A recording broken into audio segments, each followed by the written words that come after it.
Hello,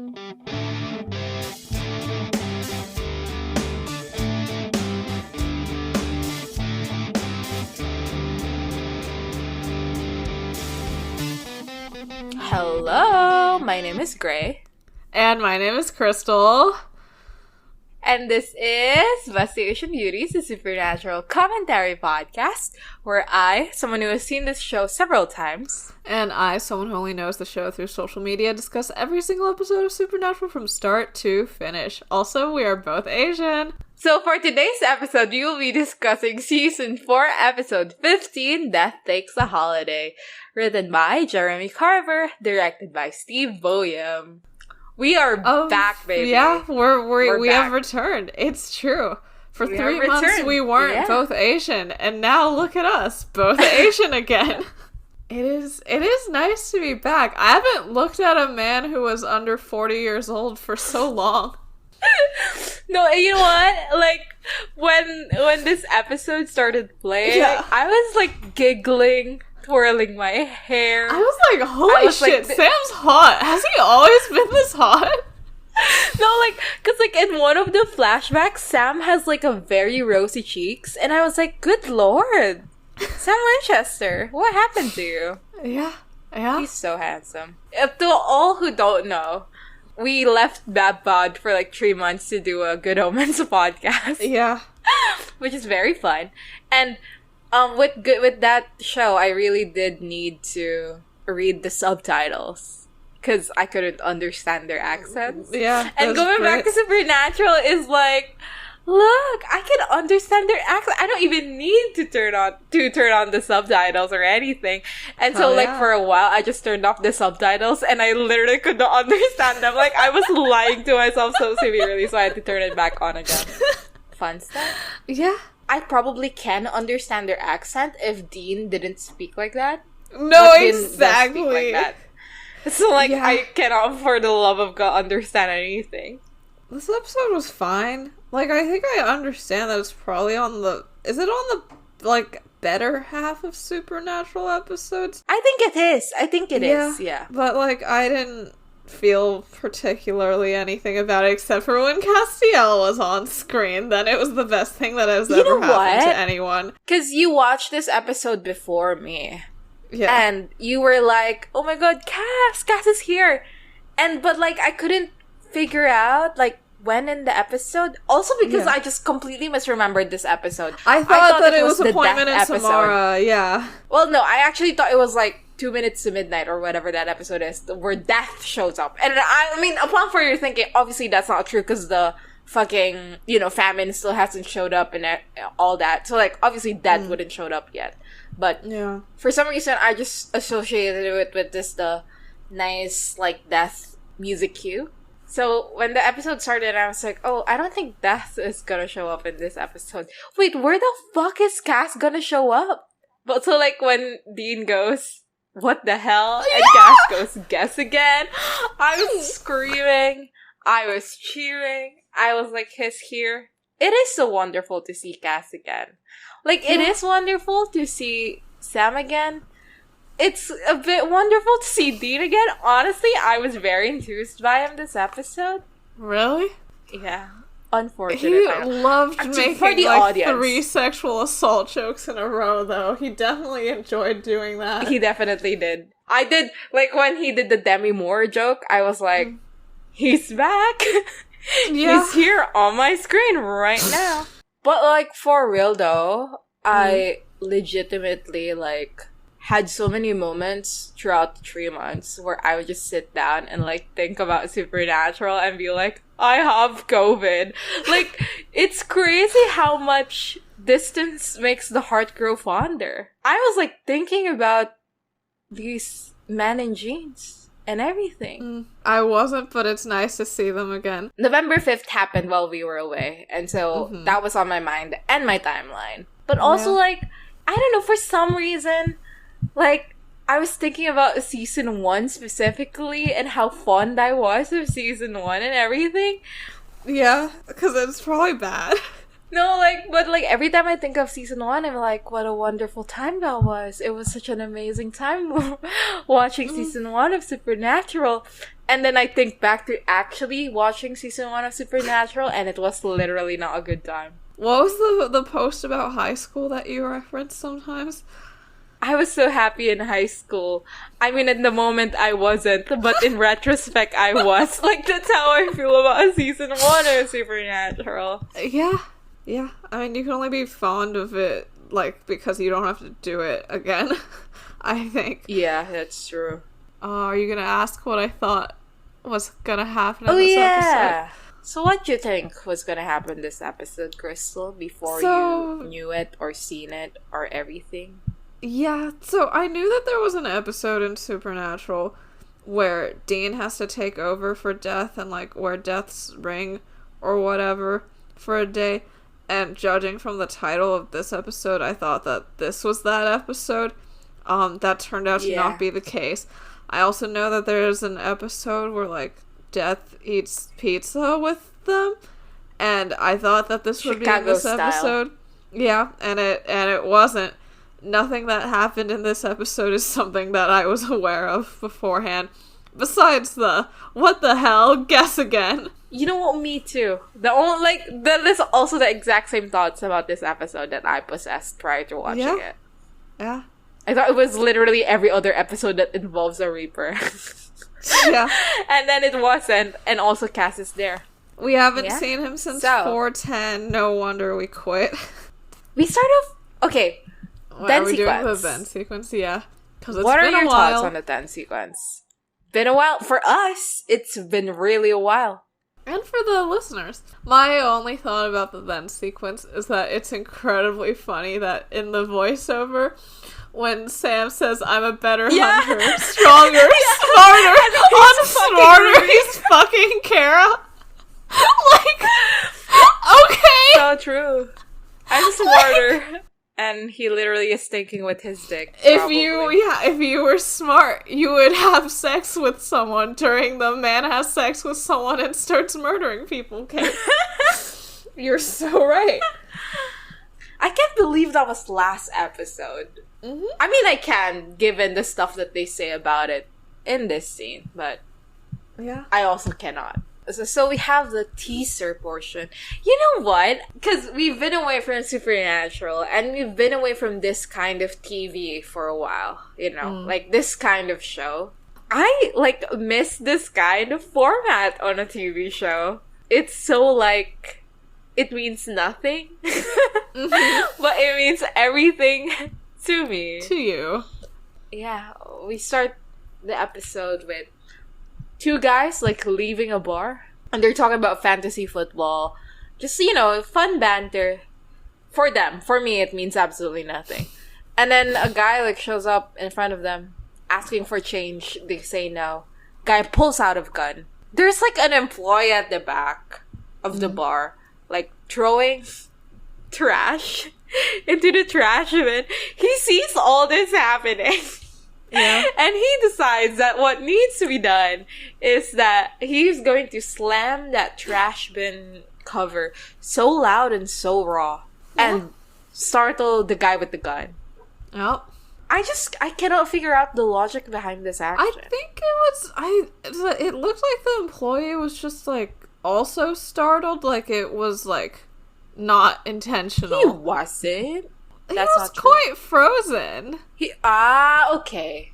I understand. It's less startled, I guess, and more like his attention has turned to this and his hand, like, slips or something. Yeah. I guess that's what I meant. Yeah. Well, whatever. This startles the guy with the gun, and he pulls the trigger, shoots the guy, and, you know, there's, like, a very long and arduous CPR scene. Yeah. Where one of the guys, like, trying to CPR the other guy. Yeah. But, like, I don't think you should do that. First of all, like, he got shot in the heart. And we know this for a fact. Because, like, it says in the script that he got shot in the heart. Yeah, let's shove more of that blood out, baby. Let's go. And this guy's solution to this very glaring problem is to put continuous pressure on his heart. Like, to pump his heart? Maybe, I guess I don't know that you're not supposed to do that. Like, Are we spreading misinformation about emergency medical care? Okay, I'm gonna look up CPR after being shot in the heart. CPR is for, like, when there's no air going around. So, like, the heart has stopped pumping. But I feel like if the heart is the issue, like, if your heart is, like, damaged. Yeah, it seems like you're not really supposed to use it for a gunshot victim unless they've stopped breathing. But even then, I think perhaps not if they've been shot in the heart. In the heart. Though, I mean, maybe, like, the friend didn't notice where he'd been shot. Like, it is just, like, a panic response. It's not bleeding, so, like, how would they know? Yeah. First of all, it's not bleeding. Second of all, like, there is a bit of an inconsistency, because when the guy does show the, like, bullet wound or whatever that was, it was in a different place. Like, it's, like, a little bit, like, in the stomachy area. So, okay, fine. Yeah. This guy's like, I'm alive. I mean, the guy wakes up and is like, stop trying to kiss me, bro. And then, he's like, I'm alive. Amazing. Can you believe it? It's a miracle. Oh, he doesn't say it's a miracle. He says it later. But, wow, a miracle. And then, because I know that, like, this is the splash screen for this season. Mm-hmm. But also I forgot. So when it happened, I was like, good lord. Okay. Yeah. They're really scream, going at it this season. Yeah, the scream, the flappy wings. Yeah. It's the angel season. We're at a diner, and Sam's on the phone with Bobby. Apparently, Bobby's found them a case in Wyoming where no one has died in this small town in the past week and a half, but, like, in a weird way, people with, like, terminal cancer are totally fine. Some other guy got shot, point blank in the heart, and he was fine. And the whole time, Dean is just, like affecting, like he's, like, not as invested in this or whatever as he normally would be. First of all, I want to point out that later on in this episode, Cass reveals that Sam is not talking to Bobby. He's talking to Cass. Well, I thought it was late. At the very beginning. Okay, for some reason, I thought that Sam just called as Bobby for the later update about revelations about the seal. But you're right. I think when he said, like, I recruited you guys, I think he means that, like, currently now he's faking Bobby's voice on the phone. But that's such a funny thought to me. It's hilarious. Like, it's not just, like, voice. Like, there's a cadence to it. There's, like, a way Bobby speaks. And, like, the Cass is just... Yeah, was he practicing in front of the mirror? Like, how does it work? Is it, like, he just gains, like, all of Bobby's speech patterns and all of Bobby's intrinsic pop culture knowledge that he references when he speaks? Like, how's that work? Because, okay, I have seen a clip where Anna, like, uses John's boss's voice. Yes. And, the song remains the same. In the season 5, Yeah, so I guess angels are just able to have other voices. I don't know. I think he just practices a bit. Or, I don't know, maybe Cobby is real. Who knows? Maybe Cobby is real. It's cute that he called Sam. I mean, I know that Bobby's always the one who just calls Sam because Sam's his work friend and Dean's his child. Yeah. But maybe Sastiel's real also. Sam says that, people are calling it a miracle, but it's probably something nasty, like people making deals. Again, Dean's just not engaging, but Sam's like, okay, like, put your food away, let's go. I didn't realize that Dean was not engaging, like I thought he wasn't engaging because he was focused on eating. So when Sam goes, like, come on, and, like, does he say, like, take that out or something? Like, get that to go, yeah. Yeah. And so, like, when he says that, Dean, like, stops eating. Like, he, like, slows down his chewing and everything. And the sad piano music starts playing. And I legitimately just thought that he was upset that Sam is asking him to take the food out. Like, it goes on for so long. The sad piano music goes on for so long. And Sam's just standing there for so long. And Dean is just not talking for so long. That's why I spend so long also just thinking. Dean's so upset about this fucking takeout situation.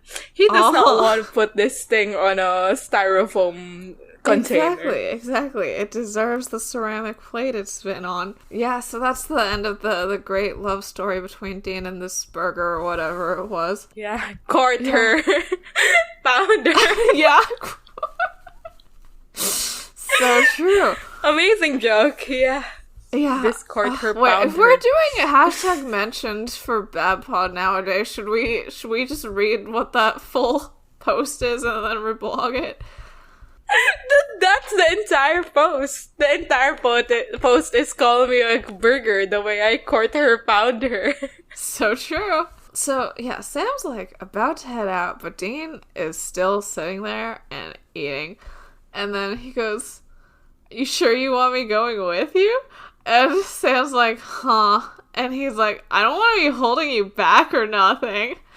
And Sam says that he's told him 100 times that was the siren talking, not me. Because we leave off 4:14 with, like, Sam being like, "So we're good?" And Dean being like, "Yeah, we're good." But apparently, like, in the last week, like, every single chance he gets, Dean's like, "Well, I guess that's just because you're smarter and stronger than me, huh?" And Sam's had to be like, "No, I didn't mean it." Hilarious. No, but, like, I mean, we've mentioned it last episode, I think. Dean's gripes towards Sam that episode could, like, reasonably be thought of as, like, the siren talking. But, like, Sam's gripes are so real, you know? Like, wait, I thought those are I feel like those are actual things he thought about. Is that... Did we say that? I have forgotten. Well, no, Dean's gripes are I can't trust you anymore. You've been keeping secrets and, like, you don't feel like my brother properly anymore, right? Like, that's real. Like, Sam's stuff was just, like, "I'm a better hunter than you," which we've seen no evidence of. The thing is, like, Dean thinking that Sam is lying to him is, like, that's true. Like, Sam is lying to him. But, like, Sam thinking that, like, Dean is incompetent or isn't as good of a hunter as him is like, that's not a quantifiable truth. For Sam, it's like, oh, Dean thinks I'm lying to him. Yeah, and I'll lie about it some more. I'll lie about not lying to him. And for like, Dean, it's like, Sam thinks I'm a terrible hunter, and, like, no amount of anything can disprove or prove that. So, like, I'll just sit here and think about maybe I'm a terrible hunter. Yeah, okay. I guess. But, sure, like, also keep that shit to yourself.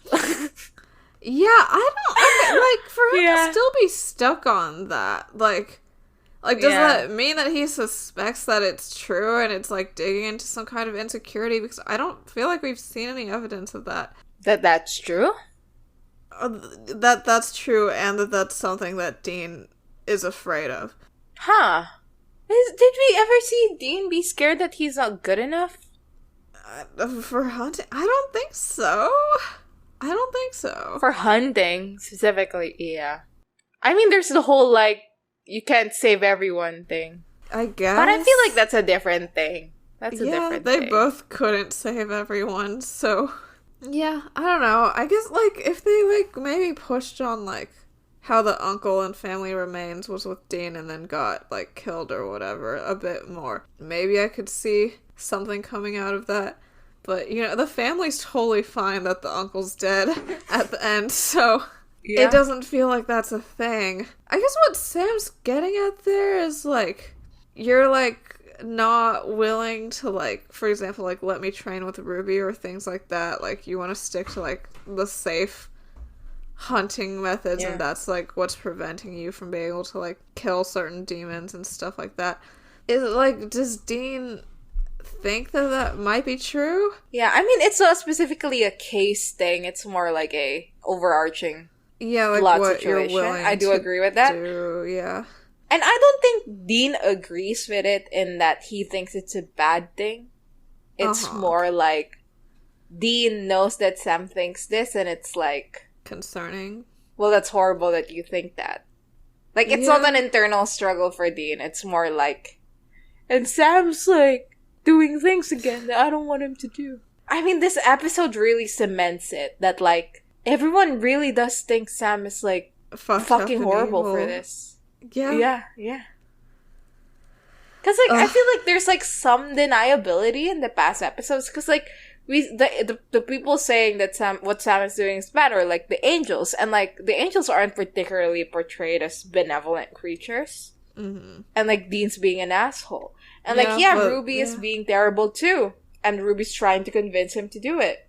But, like, it's more ambiguous. Like, all sides are kind of horrible to Sam. Yeah. But, like, having Pamela waste her dying words on that. Yeah. Dying words, and also, like, Pamela has always been seen as, like, someone who has more insight on, like, stuff.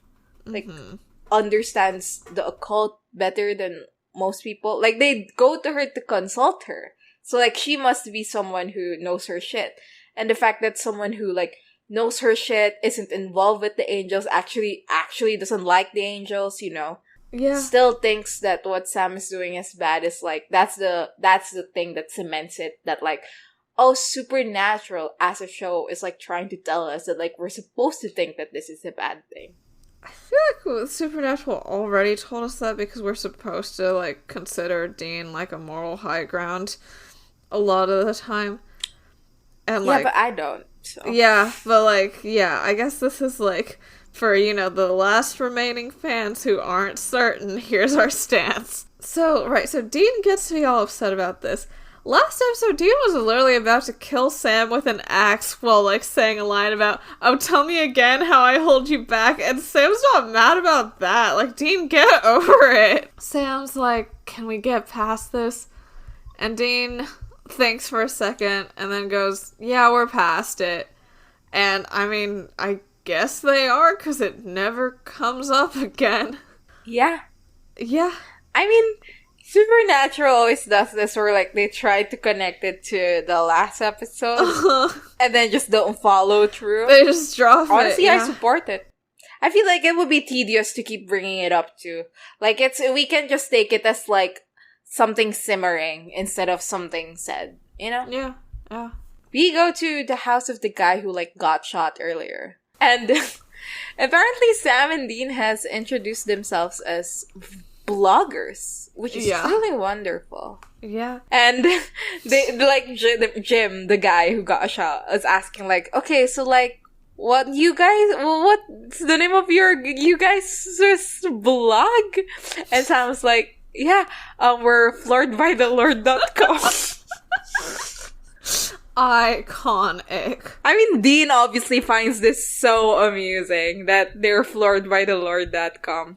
Sam starts interviewing the guy about the miracle that he experienced. And the guy's like, oh, bullet in my heart and everything, but it's still going. He says that, you know, I wasn't a saint, I wasn't Father of the Year, but when I got shot and nothing bad happened, I just knew the Lord was giving me a second chance. And this entire time we're on Dean's face. The guy goes, I had this feeling that angels were watching over me. A lot of things for Dean, because that's the thing that Mary tells him, and also angels literally are watching over him now. This is but true. Not in a good way, so that's fun. Yeah. I mean, he's trying to believe it's in a good way, but yeah. Does Dean think of, like, this is like a benevolent second chance? Was there, like, ever a time where Dean thought that? Didn't he, in Monster Movie or something, didn't he say some shit about, like to Jamie about how, like, something bad happened and then he was given a second chance and, like, he's gonna use it to, like, save people, or, like, he knows it means he's doing good or some he bullshit. Like, I'm gonna use it to fuck you raw or something? Like, was it like a flirting method? I mean, he was probably being sincere, and we are supposed to think he's being sincere despite the flirting and everything. Yeah.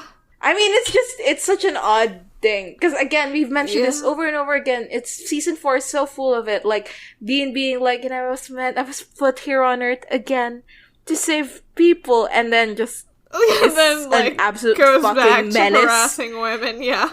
Yeah. It's an absolute menace to everyone he's supposed to be saving. So, Yeah, I don't know. Jim says a stupid-ass line where he's like, I wouldn't expect you guys to understand. Like, and the only point is for the viewers to be like, oh, Jim, but little do you know, they are having angels watch over them, you silly little man. But, like, they literally introduce themselves as Christian bloggers. Like, obviously, no, like, he would expect them to understand. It's just for the viewer to be like, oh, ho, ho, ho, Jim. And, well, you're annoying, Jeremy Carver. I'm annoyed by you. They're literally the guys behind flooredbythelord.com. Exactly. If anyone would understand, them to would be the flooredbythelord.com bloggers. Sam is, continuing the interview. Did you go through a crossroad? Did you see someone with black eyes or red? I mean, the black eyes question is always so fascinating to me because, just say, how would you word that to convey what you're trying to say, which is, the entire eyes are black? Just say their entire eyes are black. What if they have beautiful, striking black eyes? What if? Yeah, I don't know. I guess US Americans just call it brown eyes, even if it's closer to black. Usually, I'd say that Dean's the one who, is asking the more aggressive, off-putting questions. Yeah, but they're trying to do a whole, Dean is taken aback by this guy's angels are watching over me. Yeah. Them doing a thing about Dean believing in miracles is equally a thing about Sam not believing in miracles this episode. And that's fun enough, I think. I think they're, Sam is painted as the more grounded in reality person in this episode. I mean, I think back to Houses of the Holy. Of course. In that episode, Dean was the one who was, grounded in reality and Sam off in the, I'm trying to save people. But I guess the difference there is, in that one, people were dying. And this one is people aren't dying. Yeah. And, maybe, they're equally, miracles. I don't know. Because, I feel like this is the opposite of that episode. Yeah, angels were supposedly inciting people to kill in Houses of the Holy. And now it's people are not dying. Yeah. And also, the whole, Sam is we shouldn't stop the angel because the angel is doing something good by killing these people. It's just in, early Christian martyrdom situations. Just like in Death Note. Just like in Saint Catherine. Yeah. But those are such a funny things to say. Just like in Death Note, and then just like in Saint Catherine of Alexandria. So true though. Yeah. And here, Dean is but shouldn't we stop people from dying? Isn't that our goal? Mm-hmm. And yeah, I think it's interesting that for Sam, it's more focused on is it supernatural or not? And is that supernatural thing a good thing or not? Mm-hmm. And for Dean, it's but are people dying? Which I think is not their usual MO, right? Yeah. I also don't think so. Yeah. Which is why I went way back to season 2 to compare an episode to it. Because I don't think this is usually their go-to. Dean is a lot more moralist, in terms of supernatural, blah, blah, blah.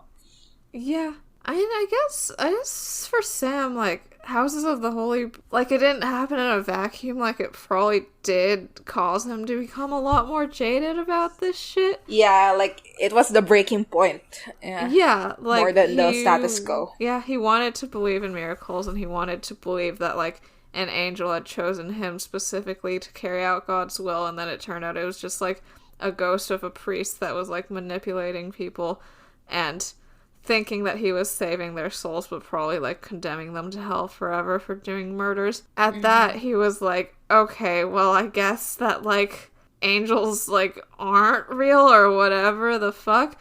Who knows? And then, 2 years later, it's oh no, they're real. They just, specifically hate your ass. Yeah, I get, after that, being okay, I don't really believe in miracles, and anything good must come with a catch. So, we cut to the motel. They're both checking up on deaths and undeaths in the town. The cancer survivor, he's totally fine. He was clinically dead, and now he's not. No sign of a deal. Also, I want to bring up, laptop in this scene. And I did try to see the label. I did try to see the logo. And there were no, like, you know, Sam's girl... Sam's emo stickers. Yeah. to cover the logo, but I still can't see it. Is that like a season 1 thing? The Sam's girl emo stickers thing? I think so. I feel like there was like a skull or something at some point. Dean says that the last person who died in this town is this like kid named Cole Griffith, who died 10 days ago. Fascinating that like 10 days and he was able to master the art of ghostery. Yeah, he was bored, I guess. Quick learner, that kid. I'm sure he was a pleasure to have in class. Dean is willing to just sort of give the job up. Like, he's like, well, maybe it's like a real miracle. There's no deals and there's no skeevy faith healers. Sam's like, oh, well, maybe this is because, like, there's the local Reaper isn't here right now. Sam suggests that they should try to contact Cole to ask if he's seen anything. And they go to the graveyard. You haven't even mentioned... What? First of all, Dean says the local Reaper's on strike, which is such a fascinating idea of like supernatural creatures going on strike. I mean, who would they appeal to though? Who like death, like the Horsemen? Like, I mean, who is doing their schedules? Like, what's the bureaucracy behind this? No, yeah, exactly. It's like, this is a small town. Like, you're telling me they assigned one Reaper to this entire town that is, like, tiny? Like, don't they have something better to do? What are they doing in their free time? Yeah, I mean, they assign one Reaper here, and then that Reaper dies, and Tessa comes in. So, like, someone is, like, telling these Reapers, like, okay, you're the one who goes in this thing. Like, have heard about this. Yeah, but like they still needed to communicate to each other that like, okay, Tess is gonna be there, so like you don't have to go. Yeah, the big old Reaper Discord or whatever. Yeah. They have Discord drama on that thing. Oh, absolutely. Yeah, they're blocking each other left and right. Number 2. Uh-huh. Sam goes like, let's talk to somebody who might, meaning the angels. And Dean says, last I checked, Huggy Bear ain't available. Oh, right. Well, Sam doesn't He's sorry about mean casting the that angels, thing. But yeah. And I mean, the Huggy Bear is like cute. And like, I was confused because I thought Huggy Bear was like a nickname said somewhere else. But apparently it's said here, and I doubt that they repeat this nickname. They could but what repeat else? it. It's also said in 510. 510? In what context? Well, I don't know. I can check. Dean just calls Cass that on the phone. While he's following Crowley to watch him gay kiss a guy, and then to have the fucking Gotham zoom. I think probably. Wonderful. It's great. Well, yeah. This is the thing that he calls Cass then. Like, this is in his head as, like, a nickname that I call Cass. Yeah. I mean, sorry. I'm just not really feeling it with Destiel.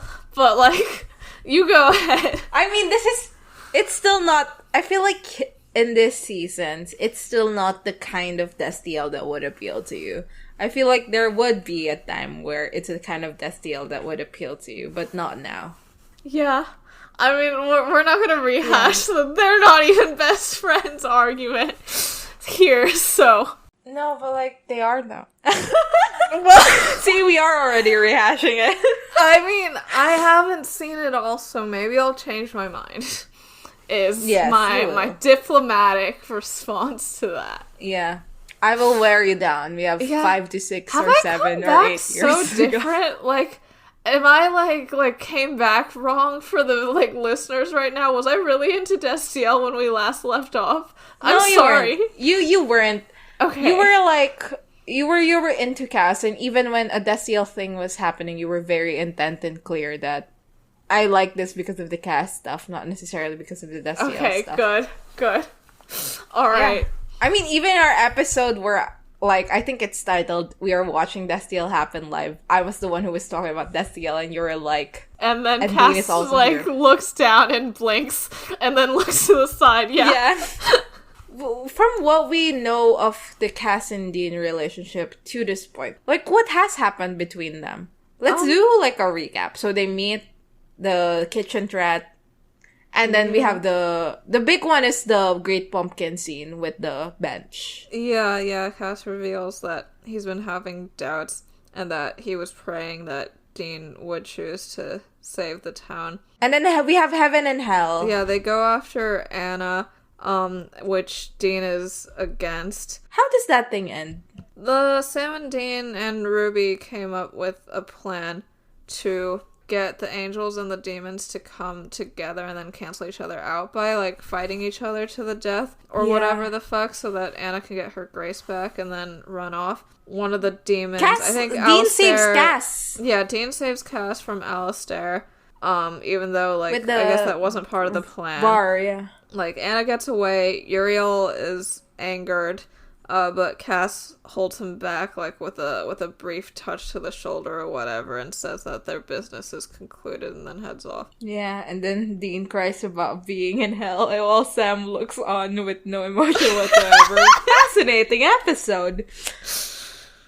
Okay, recap done. My question now is, do you think, like, Dean thinks in any way fondly of Cass at this point? I think he thinks of Cass as a volatile ally. Yeah. There's, like, a line in this episode where he, like, says most angels. He's talking about Anna. Most of them. He's met 3 angels. Oh, yeah! It's Anna, Uriel, and Cass. Uriel and Cass suck. That's 2 out of 3. That's most. Damn, that's crazy. Yeah, he doesn't like Cass. Yeah, I completely forgot about Anna, even if she showed her face in the beginning of this den sequence. Yeah. So yeah, he doesn't like Cass. And I mean, later, like, I suppose he, like, berates Cass for not showing up and everything. Yeah. So, I mean, he just views Cass as someone who should be helping him and isn't. Yeah. I think he is aware at this point that Cass is someone that isn't, like, as hard set on heaven principles. I think of I don't know what's right or wrong here, right? Mm. Like, I feel like that's a pretty big confession that, like, I'm not particularly sure what we're doing. Yeah, but, like, I don't know. I feel like, you know, him going after Anna has sort of eroded any, like, trust Dean would have. It's like, okay, like, secretively, like, you feel this way, but, like, it's not gonna cause you to act against or, like, act, like, true. For the human good or whatever, except in very small ways. I mean, in a way, maybe that even makes it worse. Like, you seem to know better, and yet you do this anyway, you know? Yeah. I mean, that's kind of... We'll get to it at the end of season 4, but, like, that's kind of the point of their last fight in season 4, right? You know, Dean trying to convince Cass and everything. Mm-hmm. And Cass is like, but I can't because the plan. And Dean's like, we're done. Don't talk to me, we're done. It's so dramatic. I'm so excited for the last episode of the season, like, for fucking real. I've been thinking about it. I've been talking about it with Crystal, and Crystal's been like, okay. Care when we get there. Maybe. We go to the cemetery, and they are digging up.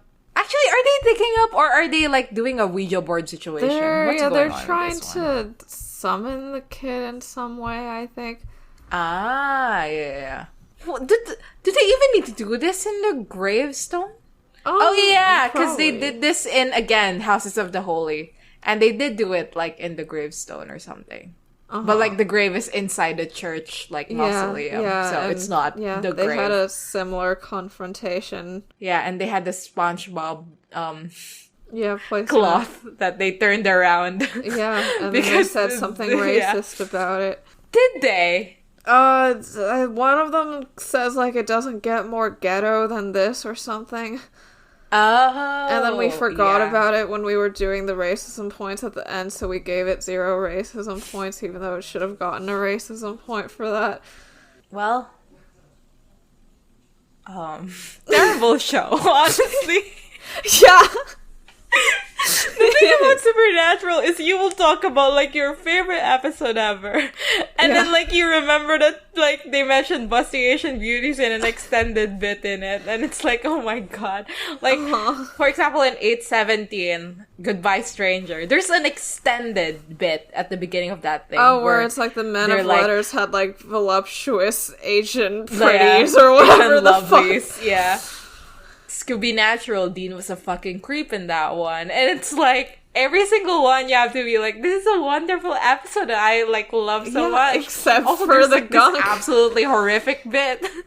The only episode that escapes this fully is, of course, Dog Dean Afternoon.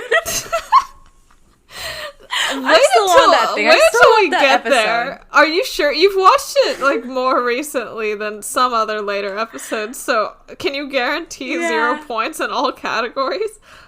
No, absolutely not. I absolutely cannot guarantee anything. I think there's a little bit of homophobia in it, even. Hell yeah. But you know what? Again, every fun episode in Supernatural is actually secretly a fucking menace to society. Yeah? Yeah, they're, they're trying to summon this guy, whatever. Dean suddenly, like, closes the journal, starts complaining, and he's like, what a stupid fucking job we're doing. He complains that, as we said earlier, that, like, when you're killing a ghost or a monster or anything, like, it's a reasonable thing to do. Because, like, those creatures are killing people. Yeah. But I mean, they also kill creatures that were not killing people. So they do. What's up with that, Dean? What's up with that, Dean? But he says, if we fix this, people are gonna start dropping dead. Actually, I haven't thought about this. Because Pamela was, like, alive until the Reaper shit gets, I don't know. Yeah. Whatever. Yeah. But Jim's young daughter is gonna find him bleeding out from a gunshot wound on the floor of her kitchen. That's crazy. And that cancer guy's just gonna drop dead. Yeah. Oh no. Yeah. That's gonna be weird for the town. I mean, it's gonna be weird for the town, number one, but, like, I mean, it must be miserable to be, like, the wife of that guy. Oh, and be like, oh, and now my husband's, like, completely fine. We're gonna live together until we're 80 years old.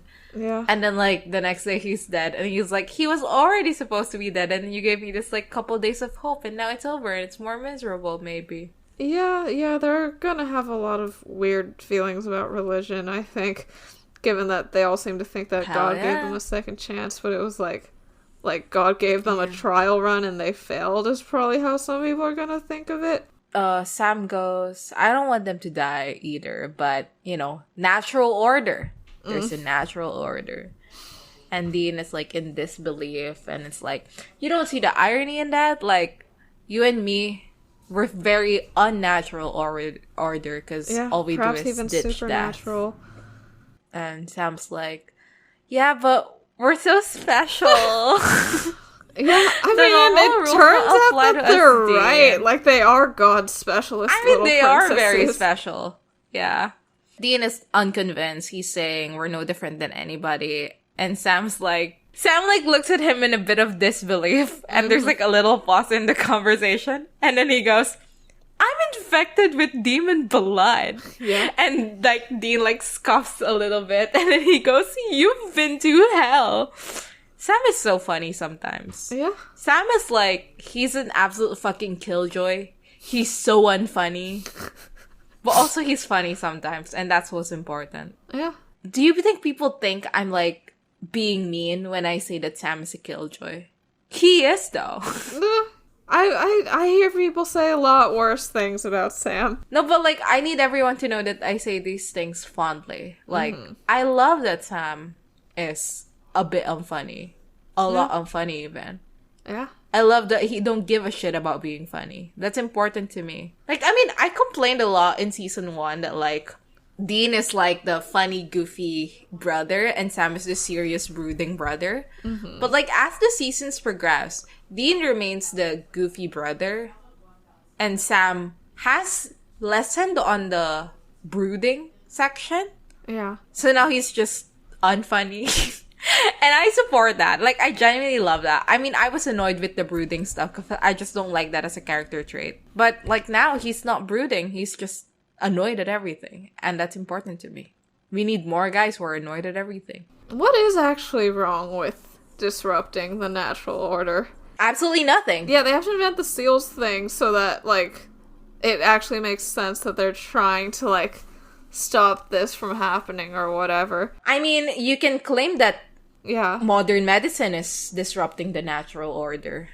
Yeah. Dialysis is disrupting the natural order. A pacemaker is disrupting the natural order. Organ transplant. You could also argue that the natural order includes, like, monsters killing humans. Yeah.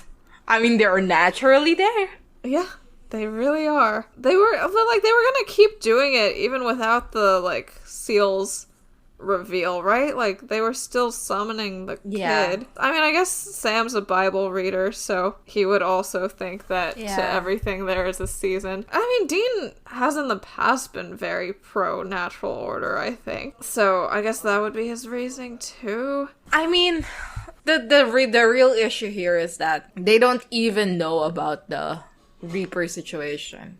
I don't know. I feel like the Samhain one, I'm gonna start pronouncing that correctly and not the supernatural way. That episode, it's like they knew, right, that it was a seal. Yeah. But they still wanted to save the town. Mm-hmm. I don't know. I feel like that kind of dilemma is good because it's like they're trying to do both. Here it's like Dean is right. Like, okay, people are not dying. So what? What dilemma are they trying to present here? Like, what's Jeremy Carver trying to say? I mean, it's not exactly the same thing, but, like, with Cole, it's like, you should go away because, like, people will never get over it until you're dead. Like, is the idea with the other people also that, until you're gone. Yeah, until you're gone. Is the idea but, like, those people are not dead. Yeah, but I guess it's like a new Reaper is always gonna come in, so like it's the false hope thing. Like false Tessa hope came in and she was going to kill all of them as well, so it's not like letting things keep going would mean that they all get to live like forever, no consequences.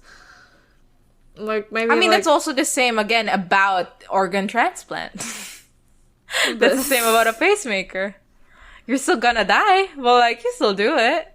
Yeah, I mean, I feel like that's different from, like, miraculously not dying and then, like, spontaneously dropping dead. Actually, it is pretty similar. I mean, like, in this episode, I can assume. Like, Sam has this kind of perspective, like, what makes life worth living is the fact that it's going to end. Really? I mean, yeah. Maybe. I mean, I don't think so. But, like, I think that's the idea that is being peddled to us right now. I don't think Sam believes it. I don't think Dean believes it. But it's an idea being presented to us by the show. I feel. I may be completely off point. No, but maybe, like, there's a natural order to things that's more, like, descriptive. Like, there's gonna be a new Reaper to come in to fill the void. There's gonna be, like, blah, blah, blah, blah, blah. Like, that's just how it is. So if we do anything to try to stop it, it'll just cause complications. They're not trying to stop it. Like, them trying to continue it is the doing. No, sorry. I mean, trying to stop it as in, like, letting it be, like, would just cause more disruptions and more issues down the line.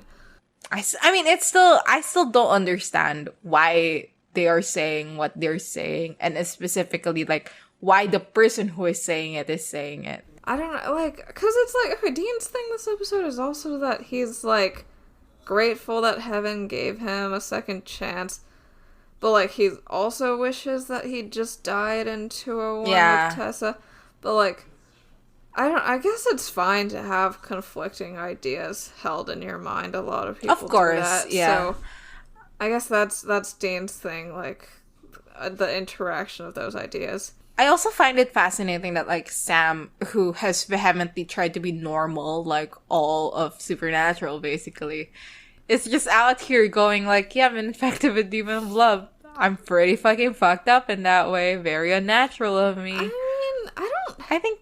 Yeah, I mean, Sam has tried to be... I feel like he stopped trying to be normal for a while already. Yeah. But this is, like, a very, vocal... very verbal also, confirmation that he don't. 315 or whatever, he was like, Dean, you should just go around stealing organs from people to become immortal forever. Like, slay. So, hell yeah. He has been fine with going against the natural order, like, not being normal for a while. And, like, a whole while. Yeah. I do wonder if I go back, I wonder if, like, that's a change that starts after, like, Azazel shows him what happened in his crib the night Mary died. Or if, like, it's different. Because, like, Sam does seem to believe strongly, like, the fact that he's infected with demon blood means, like, he really can never be normal because it's, like, something biological and he, like, believes in that shit or whatever, right? So, like, I wonder if starting from the end of season 2, that's when he gave up on being normal. Yeah. Go Sam.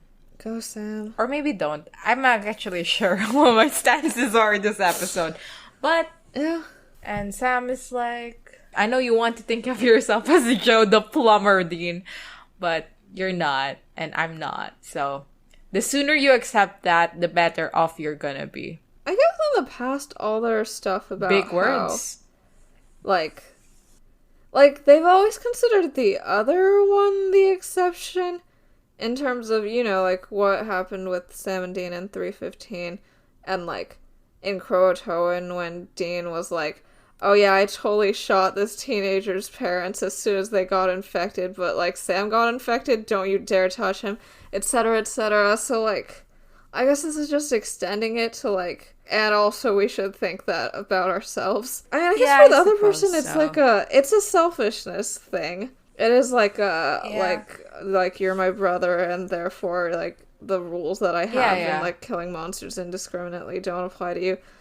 But, like, I guess... Yeah, it's not specifically, like, Dean fundamentally as a person. It's just Dean, my brother. And, you know, same goes with Sam. Yeah, but I guess Sam is trying to move this into the realm as, like, we fundamentally as people are special and matter in the grand scheme of things. Deal with that. Yeah. What makes that thought useful for Sam's emotional well-being or whatever? I guess it's just to justify, like, the demon blood shit, mostly. Yeah, because I'm the only one who can do it, so I need to, you know, stuff like that. Yeah, like, and also, like, I might be against someone else doing this, but, like, I'm special, and because of, like, my biology being infected with demon blood already, I'm, like, someone who can do this and be okay and have good intentions and blah, blah, blah. And then their conversation gets interrupted by a man who comes in and just starts, you know, berating them on what the hell they're doing. And there's this bit where you know, the guy's like, what the hell is this? And Dean's like, it's not what it looks like. And the man goes, oh, really? Because it looks like devil worship to me. And Dean's like, what? No, it's not devil worship. It's, and then he looks at Sam and, like, looks back at the guy and he's like, I don't have a good answer. And it's pretty funny. It's pretty funny. I mean, I'd just say, like, we're friends of the deceased and we're just holding a wake for him. Oh, is that a pentagram? No, it's not. That's just a religious thing. You don't get it. The older they get, the less it will work. But, like, you know, in season 1 when they were like, we're in a frat and this is our initiation. This is a dare. They say that they're going now. But the guy goes, you're not going anywhere. And then a menacing, you know, voice, and his eyes, like, roll back in his head to reveal the white, which is a very wonderful effect. Did they do that before? I don't remember. I think they do it too much. Who is the white eyes? Though? With Lilith. It's Lilith, right? Yes. Lilith. Yeah, it's just Lilith. Yeah. Yeah, I don't know what that means about his position in hell. Yeah. Good effect, though. Bit overused, as he said, but yeah, pretty nice. Like, later it's like, I know that's Alistair, you don't need to do that for me again. I mean, what's fascinating is, like, you know, every Alistair prior is, like, a normal guy who's, like, an accountant, but, like, a little bit more menacing. Mm. And then we get the Alistair later. Oh, and yeah. the Alistair next episode. Great. And he is pussy can't slay. Like, that man is acting. He's acting, and it's amazing. It's amazing to watch. Mm-hmm. Like, even in this episode, it's like, good lord, that guy is putting on a voice. And it's an amazing voice, even. Alistair is here, and Dean recognizes him. Does Sam know yet that Alistair is the guy? I kind of missed that whole situation. Dean to torture in hell? I don't think so. Okay, well, Dean reveals the hell torture at the end of 410. No, okay, Sam overheard Alistair telling Dean that he had promise in hell, and then Dean says that he tortured people. But, I mean, it's not confirmed that Alistair was the one who was doing the torturing, or like Dean's torturing mentor at all. It's just like he was aware of Dean. Yeah, I guess we also learn it next episode, not here necessarily. Yeah, I think it's heavily implied, though. I think Sam could have come to that conclusion. I don't know if I would, though, if I didn't know that prior. But that's true. I believe you. And, you know, Dean's like, I thought you died. And Alistair's like, nope, not me. I mean, at this point, the only thing that can kill a demon is the Colt and the knife, right? Yeah. Do we get more? It's still just the Colt and the knife. I'm pretty sure. In the future. Yeah. That's crazy. Because, like, there are many angel blades. Every angel has an angel blade. You can theoretically, like, acquire many angel blades. Another knife or making another Colt. They make new bullets for the Colt, I believe. Okay. Supernatural really is a show about what if we get a better gun. Yeah. Let's get a god-killing gun this time. And they literally did. They fucking got that god-killing gun. But, like, they only have that one demon blade. And it's just Sam's. And they make a point of making it just Sam's. Like, it's very rarely used by Dean in future seasons. Fun stuff. You know? Everything you love will come back to you tenfold or whatever. And, you know? What is Sam loved that fucking demon pussy. My head. It came from my head. Okay. Sam is getting that demon blade tenfold. Yeah. Yeah, getting it raw and hard. And that's what Alistair asks. Have you been getting that demon blade raw and hard, except misogynistically? Alistair flicks Dean, and then Dean, like, hits his head on a gravestone and then, like, I don't know, falls unconscious. Alistair turns to Sam and, like, tries to flick him too. It doesn't work, and he goes, "Oh, you're stronger, Sam. You've been solo flexing with your little slut." And, you know, there's that classic supernatural misogyny for a few minutes I'd forgotten. With the demons, I understand them being misogynistic and that, like, they exist on Earth. And they were people before, so they were already exposed to misogyny. No, exactly. It's when, like, Uriel does it, when I'm like, it's when the angels do it, and it's like, the fuck is... Yeah. You haven't been here enough to figure that out. Sam succeeds and, like, pins Alistair to a tree. Yeah, by head. By head? Not by head. By... Well, maybe by head, who knows? But, like, by... psychic powers, you know, extracts the demon out of him and everything. Yeah, and fun stuff. I wish that there had been more notice drawn to this episode, the fact that both of the times that Sam exorcises a demon during this episode, he doesn't check on the vessels afterwards, and we're to presume that they're dead. I mean, Alistair's vessel is probably dead from Sam, like, slamming him across the graveyard. No, because sincerely what I thought happened was, like, the vessel got stabbed to a branch, because there's a sound effect that happens. I think that did happen. If one of the points of this episode is, like, Sam, you think you have good intentions with this demon blood shit, but, like, you don't, then I feel like the strongest argument for Sam continuing training with Ruby is that he's able to get the demons out without killing the vessels the way that the knife or the Colt does. If they, like, put a little more focus on the fact that, like, this is no longer, like, 404, where afterwards he rushes over and checks if they're okay and then gets them to the hospital, like, it would, like, help drive home the point that, like, he's just doing this because he likes the rush of it or the power or whatever, if that's what they're going for. But, like, I think that just because the writers don't care about vessels, they don't think about using that path to, like, help convince us, and I feel like that would have, like, made Pamela's last words make a lot more sense to me. Yeah. Oh well, Sam killed that guy. So we cut to the motel, and this is the most important scene in the entire episode besides the one with Cass in it. Where, Dean's recovering. Sam asks if he wants some aspirin, and Dean says, "No thanks, House." So true. Yes! So true. Dean asks Sam what happened, and Sam, lies to his face and says that Alistair tried to fling him. It didn't work. Alistair ran off. And he's like, "Oh, I have no idea why Alistair wasn't able to throw me, huh?" And, Dean's like, "Okay, like, if you're gonna keep your little secrets, I can't really stop you, but, like, I'm not stupid." And Sam just continues to lie because he is so incredibly funny. Sam says that Bobby called. Well, Bobby in quotes, because it was Cass again. God, that's so funny. I love that, like, Cass, like, sent them on this case, and then he's, like, hanging around watching, right? And it's, like, these idiots still haven't figured out that it's the fucking seal. I'm gonna have to call them again.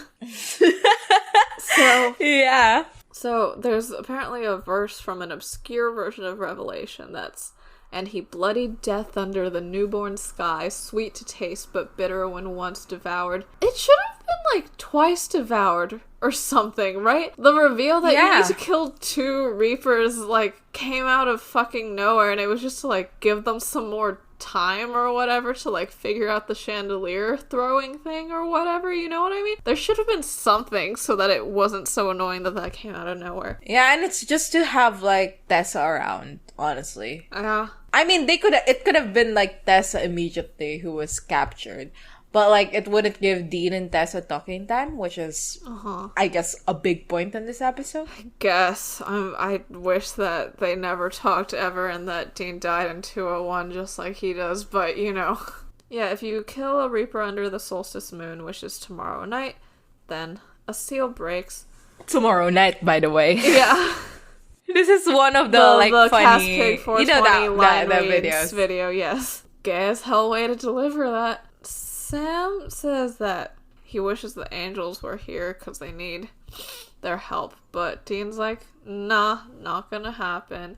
Dean suggests that they become ghosts so they can communicate with the Reaper. It is so funny. I mean, Dean asks here, like, how do you even kill a Reaper? And later we find out that it's a scythe. Is that how you pronounce that thing? From, like, death itself, yeah. And it really, Supernatural really is about a hyper-specific weapon for a hyper-specific supernatural creature, and it will always be so funny to me. It will. What if they literally had Reaper killing bullets? Like, that would be fucking hilarious. Yeah. We cut to later, and they're taking Pamela inside the motel room. And they have the most annoying conversation in the world. Like, they got her, and they drove her here. Like, you're telling me during all of those hours, they stayed completely silent, and then as soon as they get back to the motel, it's like, I'm gonna deliver exposition in the most obvious way ever with, like, bad acting, bad directing, bad writing, bad everything. Just have them have this conversation on the car. Like, I'd, like, be way more okay with it. But it's like, you guys have been hanging out for hours, and then as soon as the store closes, it's like, I can't even begin to tell you how crazy you are. You want to do this, and then also do this? No way, you guys! And you also want to do these other details regarding your plan that, like, will help the viewer know what's up? Are you sure they drove her here? I mean, she couldn't have driven herself. Maybe she got an Uber in 2009. Did they have those? I mean, it's just, I cannot imagine this conversation if that's the case. It's because the writing is bad. It's due to how the writing is bad. Sam says, like, well, you're a sight for sore eyes, and that's something you probably say for, like, someone who just shows up. But, like, how did she get here then? She teleported. She got teleported by Cass. So true. I feel like she would have... I feel like they were with each other for a while before this, and that they just didn't think about it. Or maybe they weren't thinking about it, and they were like, oh yeah, she totally drove herself here without thinking about it, so who knows. Maybe that was the writing error made. Either way, the acting is still, like, unbearable, even if this is the first conversation they've had. I mean, it's fine. I didn't find it unbearable. I find it unbearable. It's bad. They have a whole tortured-ass conversation. Sam calls her a sight for sore eyes, and Pamela's like, well, that's offensive. What do you say to deaf people? We do know what Sam says to deaf people. It's fuck you. He signs a fuck you to them immediately. Yeah. First meeting. Go, Sam. Yeah. And this is just a continuation of the joke format and, like, Everybody Loves a Clown or whatever, where it's like, yeah, you make a comment that seems maybe related to someone's disability, and then they're like, about it, and it's, I don't know, it's just written by writers who I dislike. Yeah, Dean wanted them to astral project or whatever. Yeah, Pamela says that, oh my god, you're crazy. I don't want to do this. Like, you came here. Are you... you guys are the crazy brothers. Yeah. No, but, like... Yeah, I guess what's also tortured about this is just that she spent time to get here. Whether the writers think she could have gotten here by herself, like... Or if, like, they drove her. Like...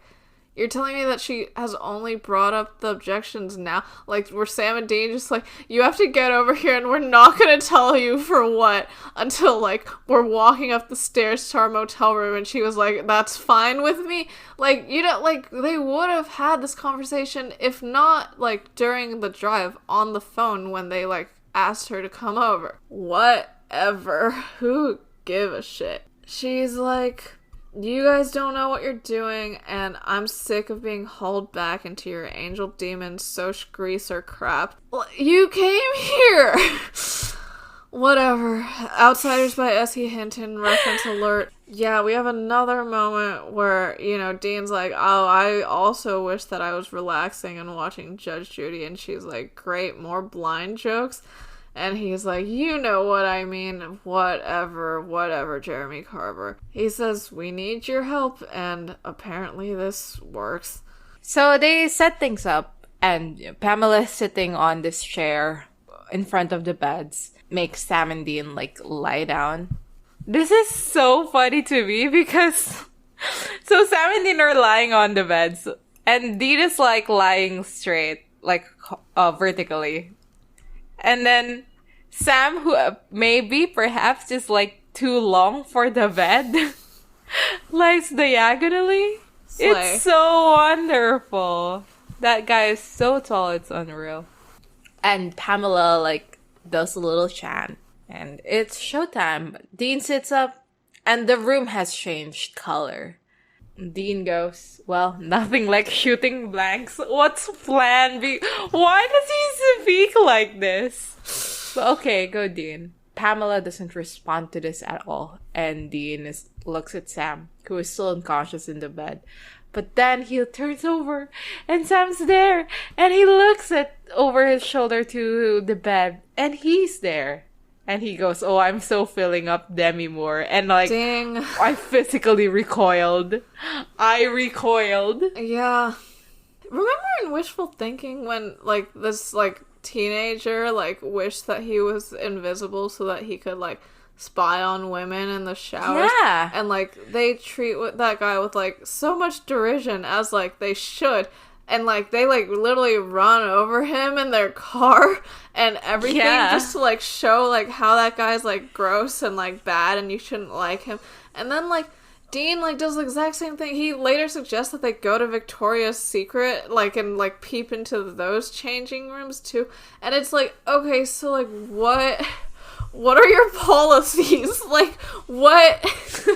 Like, is it fine why is it fine for Dean to do it?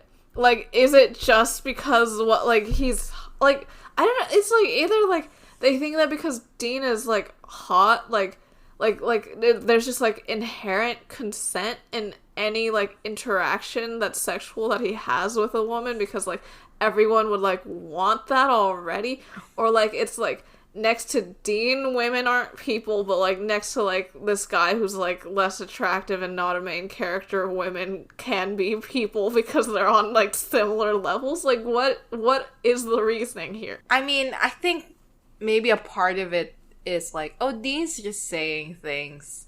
He's not actually. But, like, we've seen Dean act.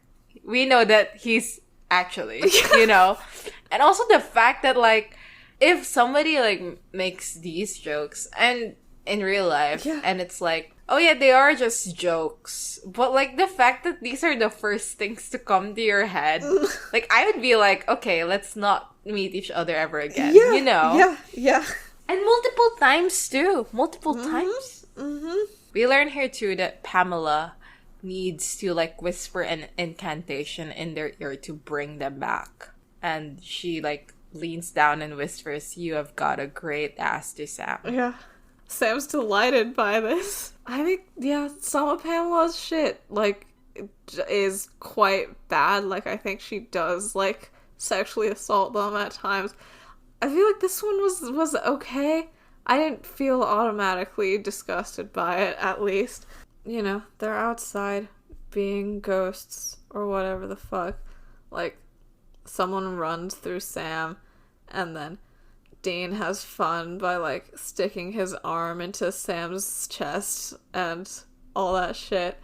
So apparently it's hours later now, and they haven't found anything. And this is when Dean suggests that they go to Victoria's Secret and get their peep on. Yay! But luckily they're interrupted by a dead 12-year-old in the window. It's it's cool. Is the kid literally 12? Yeah, the gravestone has the years. That's a massive 12-year-old, but also a poor guy, poor kid.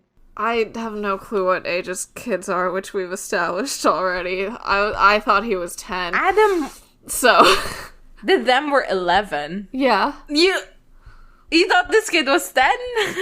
Yeah. I mean, kids in Supernatural look older than they are already. Like, that kid with the, like, giant, like, teddy bear or whatever. Like, I feel like she was supposed to be younger than she looked. What did you think she looked like? I don't remember. I just feel like she was played like she was 6. She's definitely, like, 7 or something. Like, played as 7? Or, like... Played as... Like, the actress. And looks like. I think all kids are 10 unless they are, like, 6. I guess they can also be 13. Those are the 3 ages a kid can be. They notice the kid, and they're like, oh shit, that's Cole Griffith. We go to, like, the inside of this kid's room, and his mom is, like, moving around, like, calling him, like, "Hi, Cole, it's Mom. Your dad thinks I'm crazy. I swear you're here. Are you still with me?" A soccer ball or something, like, bounces around and, like, throws itself across the room. And the mom's like, "Oh my god, you're still here."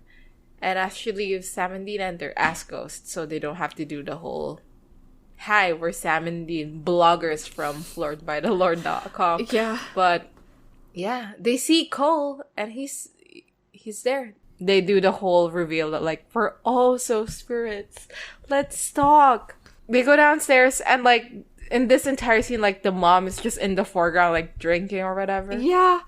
They don't do a really good job with her character this episode, because, like, Cole's motivation they really don't. is supposed to be that he wants to stay here so he can be with his family. And, like, first up, they keep saying his family. We don't see anybody else. Like, supposedly there's a dad because, like, the mom mentions a dad, but, like, we don't see him. It is just, like, this woman who is just, like, I don't know, they've just styled her to look like the most depressed person ever, and also, like, I don't know, like, she's got, like, that, like, famine look about her. As in, like, I don't know, it's like she was transported from, like, a historical documentary about, like, the Irish potato famine or whatever. Like, she's just really there to look incredibly sad. I feel like if they had a scene where they interviewed her before they became ghosts, where, like, she actually talked about some, like, memories with Cole or something like that, that would have helped. But, like, she just has, like, the most generic, like, horror morning mom dialogue ever, and then she's just, like, drinking and looking at photos of him. Like, I don't know, it just doesn't create a very strong basis for the Cole thread of this episode. I mean, the fact that this, when the whole, like, oh, but the people are gonna die again, I fully did not comprehend for most of this that, like, the people who were saved, quote unquote, are going to die. Yeah. It's like, that is also an aspect that you could have leaned on, that, like, this is not only just going to kill people in the future, it's, like, going to kill people who are, like, already saved. And, it's just... That is implied. Like, Dean says, like, these are good people and they're gonna die, and I think he's thinking about how that guy is, like, trying to... Yeah, but you're changed, right. Yeah. Like, if we had, like, a little montage at the end of, like, that guy's daughter finding him on the floor and, like, the cancer survivor, whatever, it would have helped with whatever they were going for. And, like, I feel like the passing through the veil, we already did that in that one episode. That I actually quite liked. Yeah. Mm-hmm. Yeah, and this scene...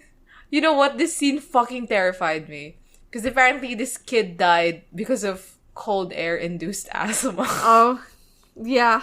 That, I understand why that would scare you. Yeah. Terrifying. I mean, not for me. Like, it runs in the family. Asthma runs in the family. So, like, good lord. It's like, is it ever cold where you are, though? I mean, one time it was 23 degrees and I was complaining to my British friend. 23 degrees Celsius so cold. For the audience. What's the temperature? And I was like, it's 23 degrees, but, like, it's windy. And she was like, you're unfucking real. That's like, it's literally 93 degrees Fahrenheit right for the audience. Just to really get an understanding of this. But it really was chilly. Your experiences are valid to you. Yeah. This kid dies because of an asthma attack. And then he just goes, yeah, it happened so fast. And then I was just there, like, looking down at my body. Scary, terrifying. Yeah. I think this actor is decent at playing a kid who we are supposed to like. Yeah, this actor is decent at playing a kid who's 14 years old, I think. And he says that there was this creepy old guy in a black suit, and he wanted me to go with him. And I was like, holy shit, is this Death? It's literally not, though. Yeah, it's some other Reaper who looks sort of like some other dead. rando. Yeah, what's funny is they don't even, like, have him be awake for his scenes. Like, when he gets holed up to be killed, he's just unconscious. Yeah. But when Tessa gets holed up to be killed, like, she's conscious, which is so funny to me. He says, I didn't want to go, but, you didn't take me. Sam asks, how did you get rid of him? And he said, I didn't. The black smoke did. And this entire thing was treated like such a fucking reveal or whatever. But, like, I feel like we already knew. Did we already know? I feel like we already did know. Yeah, they were talking about, like, maybe demons can kill Reapers, blah, blah, blah. But, Cole was like, they took him. They left me alone. He says, I don't know where the smoke went, but I know where it is. And then suddenly, lights start flickering, blah, blah, blah. Cole starts hiding, and after saying, like, they're back. And then, suddenly, beside him, somebody appears, and it's Tessa. Tessa still recognizes Dean. She, like, says that he's the one that got away. Later, yeah. Which is pretty fun. Ugh. I mean, they have, like, a lot of their conversation later is, like, you can isolate it to be romantic. But literally, it's about Tessa wanting Dean to be dead and Dean wanting Dean to be dead. Which is pretty funny. Yeah. Yeah. And yeah, it's also about me wanting Dean to be dead, but they cut that out of the episode. It was taking too long. Yeah, 3 for 3, baby. Yeah. She's in like a regular person outfit. I don't know how to explain it. It's just like a shirt and pants and jacket or whatever, right? But, later they just have to get that white nightgown on her. She's surprised that Dean doesn't remember her. And Dean's like, if I had a nickel for every time I heard a girl say that. And then like, ugh. And then Tessa kisses him, and that's like to transfer the memories. And I hate it so much. Literally, I hope we all die. There's no reason. It's just like, she is played by an actress who is attractive. Let's do this. Like, okay, well, I think everything's bad forever. Memories are back. Tessa says that Tessa is one of her names, which is fun. I want to know more about her, but they don't really treat her like a character. She has no internal consistency at all this episode. Dean tells Sam that this is the Reaper that came after him in 201. And then Tessa's like, okay, well, now I'm gonna leave to kill this kid. So why did she give Dean's memories back? I mean, she knows what's going on with their life. Yeah. So, like, she knows that all he's gonna do is, like, prevent her from doing her job, which at this point is her main priority. Yeah. So, like, I don't know. I mean, she is probably still caught up in the whole totga, as we say. The what? Totga. What does that mean? The one that got away. Oh. Something people say that, right? I've not heard it, but maybe some people do. Okay, yeah, so it's like she's sort of been obsessing over Dean for like a few years now, so like she would prefer that obsession to be like at least somewhat mutual, because it's annoying when that guy doesn't even remember you. She and Cass should battle it out at some point. He also raised Dean from he like raised Dean from the dead. He like did a thing that's sort of related to her thing. I think it is fascinating that like Dean just has this like string of supernatural entities that he has like some weird relationship with. Yeah. Yeah, I mean Sam does too, I suppose. Mm-hmm. They both have their types. Yeah. Wait, what is Sam's? He has the werewolf. Yeah, Madison, Ruby. Demon with Ruby. Who else? Rowena. Oh, true. Witch. Yeah. But that's just to me personally. Eileen was a ghost, but that wasn't really count. Part of that. But you know what? If we try hard enough, it could be. Sure. Who else was Sam involved with? Doesn't he like... no, Amy is like a different thing. That's not his kid. Yeah, but I mean... Am I mixing things up? He and Amy were into each other when they were kids. Yeah, so I guess that's something. And with Dean, good lord. Cass Crowley. Crowley. That's so weird now. That's so weird to say now. I mean, it's important to say so we don't get him mixed up with my specialist little girl. Benny. Yeah, I mean, these are all subtextual. Like, Sam's are, like, actual. That's true. Amara isn't. Amara is. But... Yeah, there's something textual. I mean, Cass isn't subtextual. It's one-sided. Don't say that. Subtextual. Boo! Yeah, it is. That is interesting. I suppose Sam has all the textual ones, and Dean has all the... Yeah. Subtextual ones. And even the Amara stuff is, like, presented as he doesn't want it. Like it. Yeah. Yeah. Dean says that Tessa can't kill the kid because demons are here and Cole knows where they are, so he can, like, help stop them from killing more Reapers. Sam tells Tessa that she should skip town. The whole time, right? Like, Tessa's just, like, she's very, like, strongly, like, no, I'm not going. You guys are stupid. Blah, blah, blah, blah. And she is talking like that. And, like, I don't give a shit about anything. I'm just trying to, like, fix death in this town. Your whole angel demon dance off. I could care less. Blah, blah, blah. No. And then, like, Dean just goes like, okay, can you just wait until we fix this? Please? And she just switches her tune, like, really fast, which I found annoying. Like, I wish that there was more of a progression. Honestly, because, like, the way it's presented is, like, Dean getting away made her endeared. Yeah, so it's like, he was like, please, and then she was like, yeah, okay, babe. I don't even think that will be the case. Mm-hmm. Like, if you had a really bad day at work, and you try very hard to get this guy. You know what? Maybe they were like, I had a bad day at work. What a weird time we were in together. Maybe. I mean, I guess that's how they want to play it. So, what the fuck ever. And then she's like, just so we're clear, when I start raping again, I'm starting with the kid. And she seems pretty excited about killing Cole. But then, like, when I say no internal consistency, it's mostly about this. Like, later she's like, so, like, compassionate or, like, nice or whatever to Cole, etc., etc. And, like, I guess we could think that that's, like, an act, because, like, I think it's an act in this very next scene. But at the end, I think we're supposed to read it as, like, genuine or whatever. Like, there's nothing to indicate that it's an act. And it's like, well, that doesn't jive with what she was saying earlier. So, like, yeah, I mean, she's just a tool this episode. She's not a character. But it also does paint the whole Dean trying to convince Dean thing fascinating, because, like... True, she does have a history of putting on acts in order to get people to agree to die. Yeah, I guess maybe we were just supposed to know based on that she was putting on an act.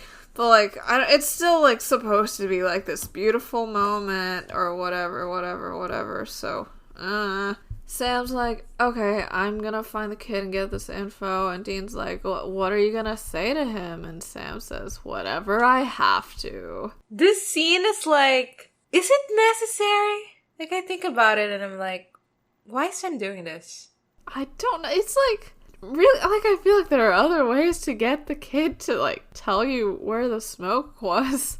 Sam jumps to this solution really fast, and I think it's just to, like, you know, help with the whole Sam, you might have good intentions, you think, but you're actually, like, bad, and the lengths to which you're willing to go to, like, do whatever hunting thing, get Lilith, whatever, is too much, but...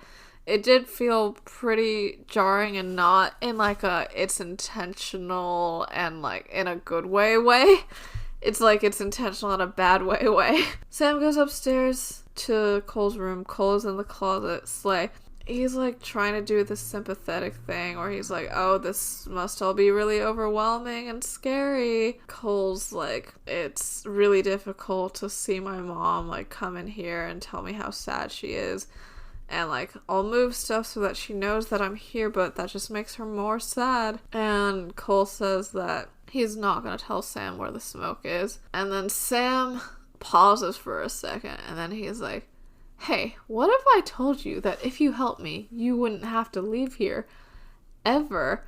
Like, oh, like, no Reaper would bother you. You're safe from Tessa. You can just stay here with your family for as long as you wanted. I can do that for you.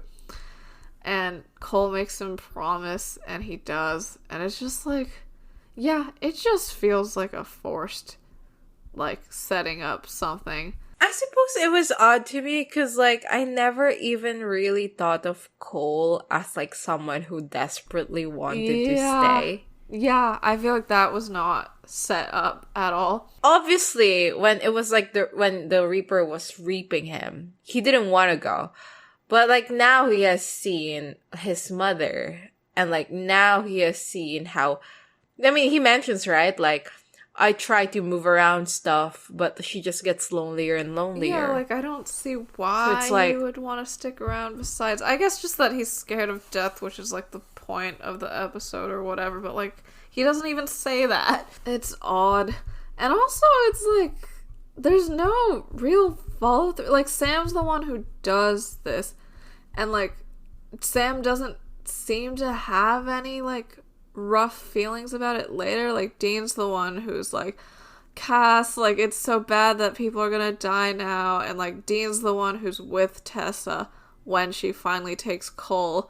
So it's like, if you're, like, putting, like, the like, moral grayness of this on Sam, then, like, it should end with Sam, but Sam just, like, fucks off after, like, the funeral home. I don't think Sam even knows that this happened, if I'm being fucking for real.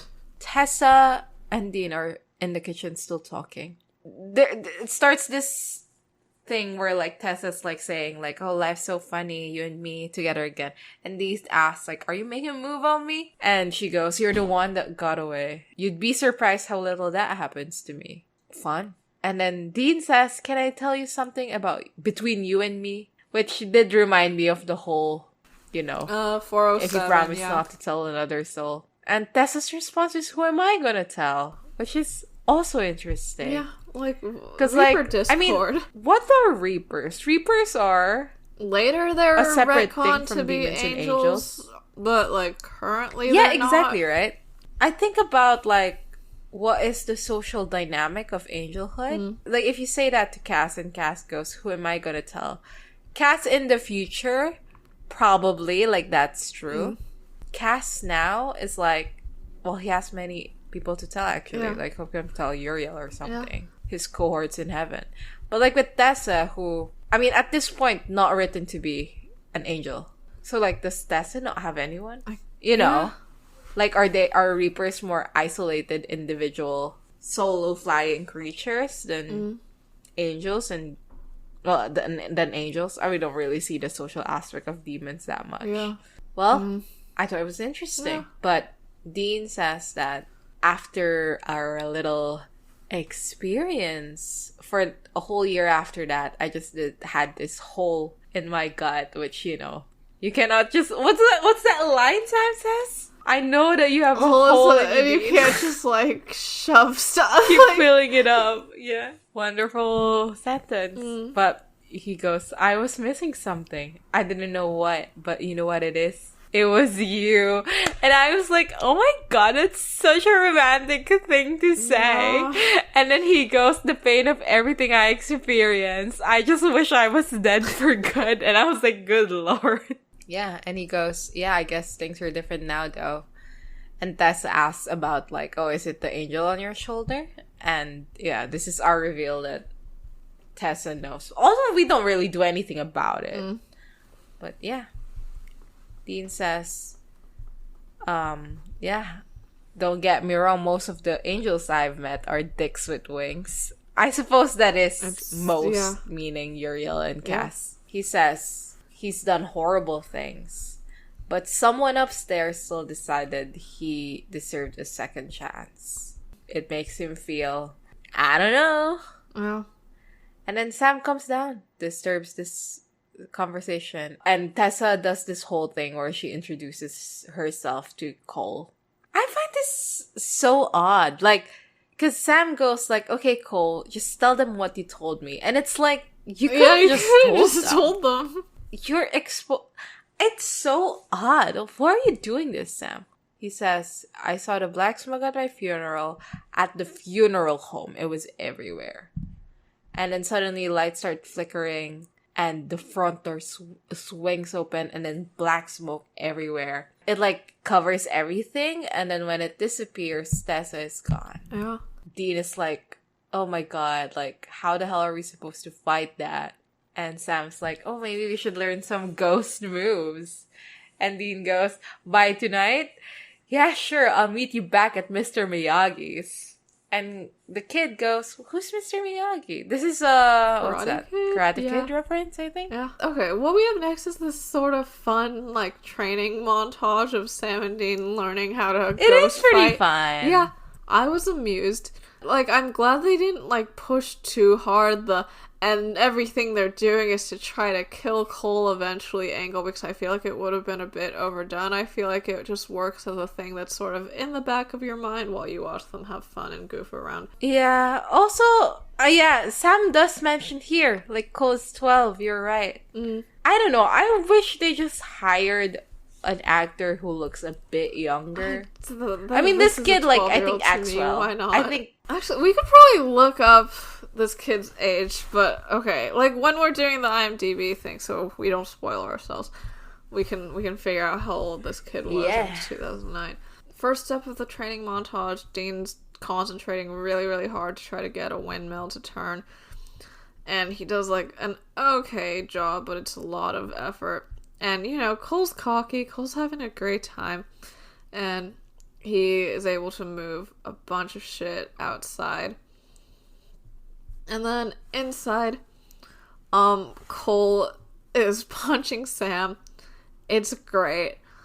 Apparently if you feel angry, then, like, that causes you to be able to make contact or whatever the fuck. Though, we don't really get into what makes Cole angry, and I feel like that could be an interesting way to go with his character, but, whatever, we've got limited time. So, he tells Dean to hit him, and, you know, Dean's like, I'll stick to someone my own size, and then Cole, like, just punches Dean in the face. It's great. Then Cole tells Sam to hit him, and, you know, Sam says that he's not gonna fight club a 12-year-old. And then Cole gets Sam in the face, and Sam's, like, sort of laughing, and he's like, alright, cut it out. And then, at Cole's next punch at Sam, Sam is, like, fully ready to throw hands with a 12-year-old. But Cole disappears, and then reappears across the room to escape that. It's fun. I liked the way that Sam was, like, laughing on, like, alright, cut it out. Like, yeah, they could have had a good fun time as ghosts together. You know what would fix Sam and Dean? Like, if they had a younger sibling. Is if they had another younger brother. I mean, they do have one, and it doesn't fix anything. No, Adam is a middle brother. Really? I think. No, is that true? sure I think that's a lie, and I'm youngest. lying to you. He was like, wasn't he studying biology, like, as an undergrad? He was like 19. He was like 19. Yeah. Yeah. Damn. Well, they should have played fight with Adam, and maybe it would have fixed everything. Yeah, I'm assuming they real fight with the ghoul that looks like Adam. But yeah. You know, Dean wants Cole to teach him that particular trick.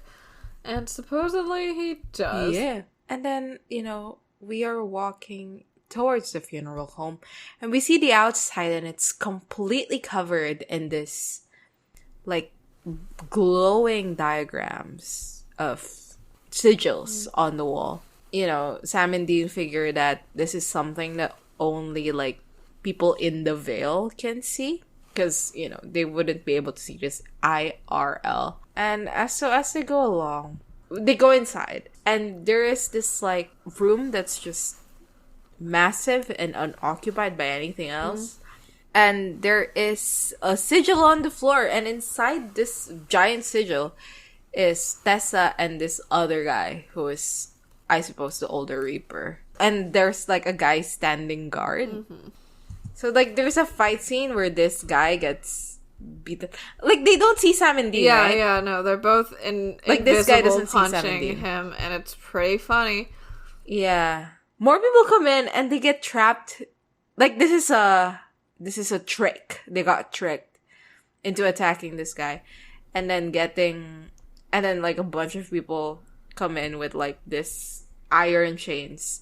And then they get trapped inside an iron chain circle, or not circle, whatever, just a place. Yeah. And then a man comes in, familiar face to me and to you and to anyone who has seen an ounce of On the Head of a Pin. It's Alistair in his, like, final form. Yeah, his voice is great. I can't imitate it, but it's wonderful. Yeah, it's wonderful. It's a combination of, like, voice quality of the actor and, like, the accent he's putting on. I mean, I'm not sure if it's, like, an accent he's putting on or if he just speaks like this. If he does, wonderful thing to, like, speak like in real life. Yeah. But, you know, if he isn't, good job.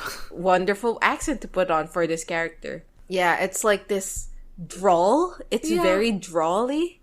But it's not like, because there's the southern drawl. I feel like I know what that sounds like. This is not that. It's something else. More bassy. Very good. Very good. I feel like Alistair's voice, this vessel specifically, is one of those things that, like, you'll recognize it. Like, you hear it once and, like, you recognize it. Yeah. Do you understand what I mean? It's like, you could forget Supernatural for all of its worth, but like you hear that voice and you're like, oh, that's like a demon from Supernatural or something. So true. So recognizable. I mean, we're going to talk about it next episode because it is the next episode, but in On the Head of a Pin, like, I mean, that episode is constantly referred to as like one of the best of season 4 and one of the best of Supernatural because it's so atmospheric. And like, that's a big part of what makes it so good, the atmosphere. And I do think that a lot of the atmosphere is brought by the Alistair actor. Like, he slays this role so hard. Good. Okay, Alistair gets a gun full of rock salt or whatever the fuck, and then he shoots Dean. And he says something about how rock salt's not so much fun anymore, is it? Which, I wish that there was an episode where they was like, they were the monsters or whatever, or like got more empathy for the people that they hunt. And, like, there was a chance for that here, but it's not really a thing. This is just the one line.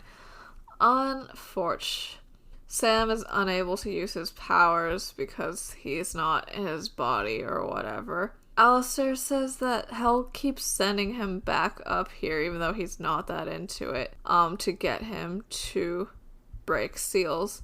For this one, he has to kill Death twice. He has to kill 2 Reapers, which, again, literally, like, there's no foreshadowing in this, like, truly out of nowhere. He rock salts Sam and tells Dean that it's good to see him again.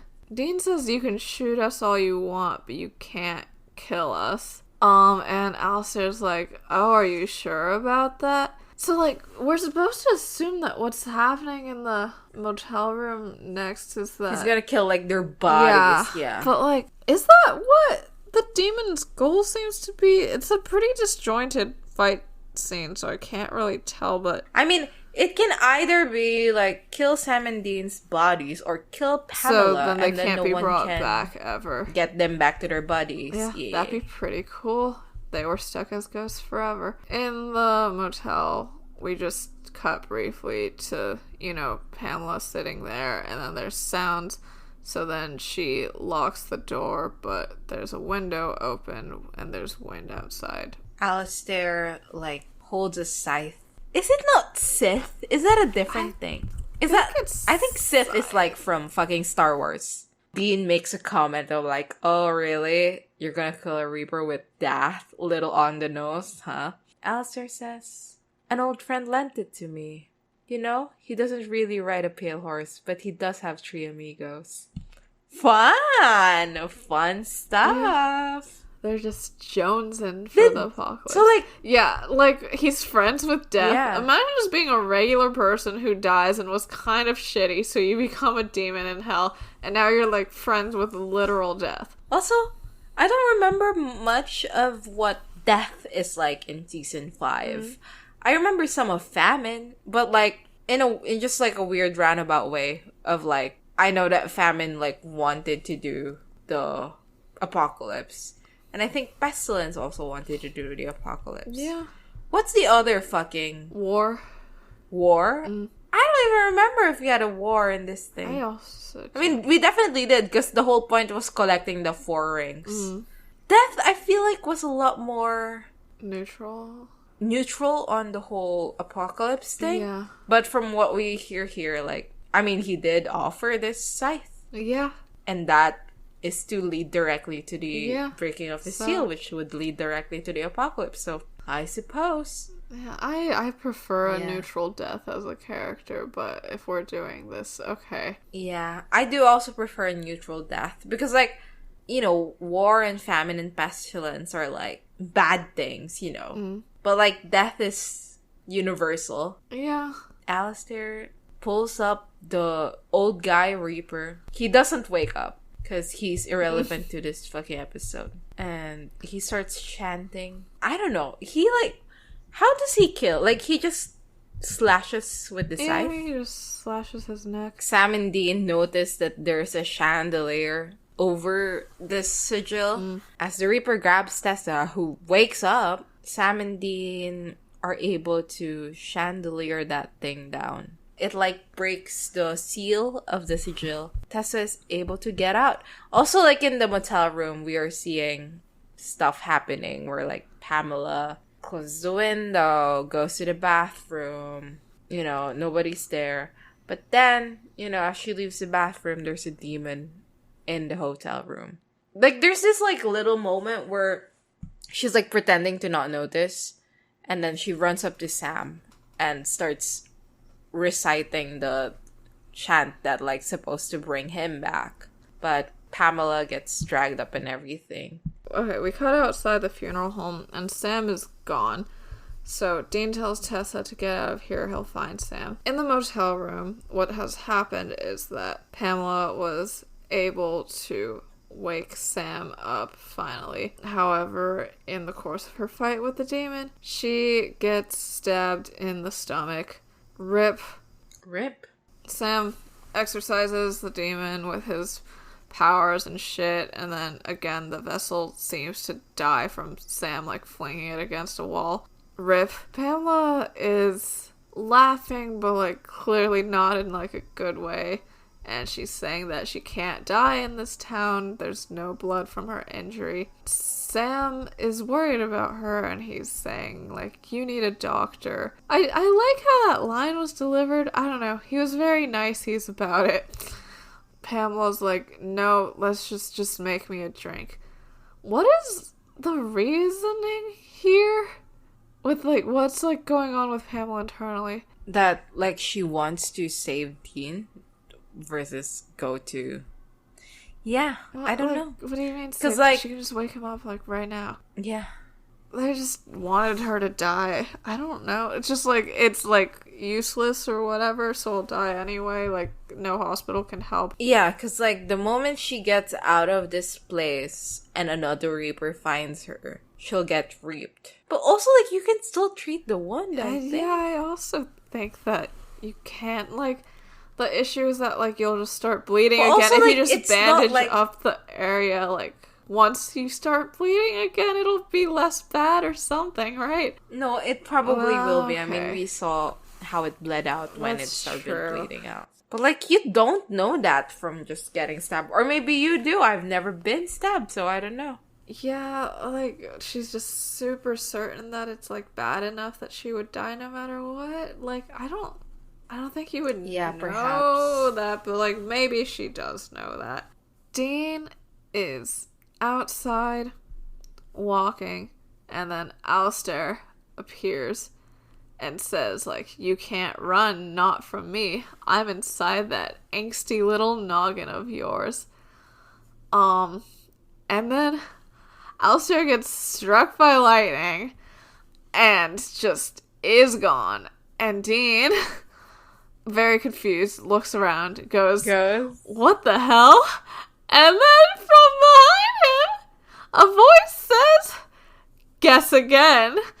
And he turns around, and it's Cass! Well, Cass thinks he's so funny. Really he thinks he's so funny. He is. And he is. It's wonderful. Ah, he's so baby girl. And he's not even looking at Dean when he says it. Like, Dean turns around, and then, like, there's, like, a beat before Cass looks up to meet his gaze, which I think is great. He's just like me for real. He's wonderful. He's wonderful. I mean, we make jokes that, like, Cass is saying this because he thinks he's so fun and cool and fresh or whatever. But, like, it really does feel like such a practice stint. Because, like, later we see Cass in this scene, and he's just, like, we have this, like, shot that's, like, far away, so it's full body, and Cass is just standing there, like, bad posture, hands on his side, and I did have the thought, he's not used to his body yet. Like, he hasn't grown into this body yet. First, because, like, it's not his yet, it's still, like, a vessel, like, Jimmy's still in there. Oh god, we're gonna have the Jimmy episode this season. Sure. I completely fucking forgot. It's that, and like, you know, cause like later on in the show, like Cass's body is his body. And, like, I think we see that on screen, that's him. Like, he exists in this physical form. And, like, that, you know, that's the thing that the angels insult him for in Lily's Thunder and everything. Yeah. But here, it is very much, like, Cass isn't used to his body yet. So, during moments where he has, like, a very specific timed move, all I can think of is, like, he's doing that on purpose. Like, he's thinking about that. This, like, physical form doesn't come naturally to him. He has to think about it and adjust to it and everything. Cass! We cut to a little bit later. Cass says, like, what just happened? You and Sam just saved a seal. We captured Alistair. Dean, this was a victory. He does seem really, like, sincere and, like, a little bit proud about all of that. Yeah, but also, like, he's trying to convince Dean of it because I guess during the time cut, Dean yelled at him or whatever. And, you know, his head is tilted in the beautiful way that it is. Yeah. Yeah. I have a bookmark that is... it's basically a photo card. Like, I printed a picture of Cass and then I laminated it. Like, I couldn't even go to the store and, like, have it laminated. I bought a laminating, like, sheet, and I laminated it myself because I was too embarrassed. But, yeah. Apparently, you can just iron that shit together, and then it gets laminated. Nice. Fun stuff. Good to know. And it's this scene. It's Cass, like, tilting his head that way. God bless. Dean says, well, no thanks to you. And Cass, you know, with his head tilted, goes, what makes you say that? He's so cute. He's so cute. Dean seems genuinely upset about this. I think it's the way the street lights work. It's making his eyes look wet. So, like, it looks like he's, like, on the verge of tears, even though he isn't. And he goes, you were here the whole time? Huh. That is interesting, because it's like, we've seen, like, first off, Cass did help. He just zapped that guy for you. Be grateful. But secondly, like, I don't know why Dean would expect help given that, like, they haven't had help in the past either, right? Like, 402, he had this argument with Cass as well, and he was like, there were people down here dying, and Cass was like, I was busy, bitch. Like... I mean, even then, Dean was upset, so this is just not, like... It's just the same thing. He hasn't learned to not be upset about it yet. Yeah. I don't know. I guess, like, he has been hinging a lot of his, like, willingness to live on, like, the angels, like, have, like, a personal investment in me. Like, they want to help me specifically. So I guess, like... Yeah. Like, Cass being here the whole time, but not helping him, like, would, like, not help with, like, what he's trying to use as his will to live. No, but it's crazy because, like, you know, in 402, it's like, angels are supposed to be good and there's people dying out here. And then here, the argument is, but I was suffering. Like, I was shot with that rock you like gun. me, right? Yeah. And then, you know, I mean, it's not even you like me specifically. It's I'm that, special, like, like, the angels have an investment in me because I'm special. And then I, you know, just off the top of my head, like, in season 12, when Cass, like, goes to heaven to track Kelly or something, and Dean gets mad at him, like, the upset is... Now, like, but you, Cass, you're supposed to be with us and helping us, and, like, I don't know, the progression of that does make me emo a little bit. Okay. Sorry. So true. Yeah. Well, it is true. Yeah. Like, the other ingredient in this is that, like, Dean was being cornered by, like, Alistair, and, like, another part of Dean's thing was, like, I've done really horrible things, like, in hell, but also, like, I think he just meant in hell when he was talking to Tessa, but, like, I would argue also as a person on Earth. And it was, like, and despite all of that, like, someone upstairs wanted to save me, etc., etc. So, like, I guess, like, Alistair, like, coming in and trying to force Dean to confront that past, and then, like, Cass showing up and zapping Alistair, and Cass being one of the few beings alive who does know about the hell torture and doesn't judge Dean for it. Like, I guess that is another ingredient of this soup that is fun. He's angry, and Cass says, like, enough of it, and looks away. Is this, like, meant to be, like, shame? Or... I don't think so. Yeah, it doesn't feel like it, but he does look away. It could be more of a, like, okay, here goes a conversation I don't really want to engage in, sort of looking away, too. Yeah, pretty much. Yeah. Well, okay, first Dean says, well, thanks for your help with the rock salt. It was, like, the rock salt, like, was getting shot, like, that bad. It's the iron chain that was, like, the main issue that was, like, keeping you from, like, saving everyone. No, I mean, this is what's fascinating to me, because he's complaining about, like, what hurt, not what, like, actually lessened their chances of winning. Yeah. So it is, like, it's a personal thing, yeah. You know, if, like you said, if he really was upset, it's like, well, what about the iron chain that kept us there? Like, we almost... like, didn't make it, like, that. Yeah, seal could have been broken, but it's not about that. And it's about, like, well, I was just you let me get a boo-boo. Yeah. Cass, who's still, like, squinting a bit as he talks. I'm, like, literally giggling. What's important to me? I love you. I love you, Cass. Yeah. He says that script on the funeral home, we couldn't penetrate it. And that, it's nice that he says that, because, like, I feel like maybe, like, a little earlier in the season, Cass just would have been like, don't care, go away. But, like, this is, like, he is just stating a fact, but it is a fact that implies, like, if we could have, we would have helped. Yeah. That's nice. And I think that does, like, cause Dean to soften, like, a little bit. Like, it is meaningful to Dean. Yeah. That this is the case.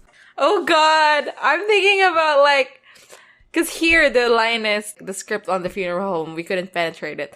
The next line is, we recruited, like, the reason why we recruited you in the first place is because we couldn't get in there. Mm-hmm. And it's like, the only reason why I put you in that danger is because it's essential. Mm-hmm. Like, we had no choice. And the next episode, we get Cass saying, if it means anything... Oh, yeah, I would give everything not to have you do this. That is true. Well. God. And then at the end of this season... we'll get into it at the end of this season. Yeah, it'll happen. Good lord. Cass asks, why do you think I recruited you and Sam in the first place? Dean is like, what do you mean? And, you know, Cass drops the reveal that he was just imitating Bobby's voice on the phone to Sam. Hilarious. So funny. Dean's like, if you wanted our help, then why didn't you just ask? And, you know, Cass gets this really annoyed look.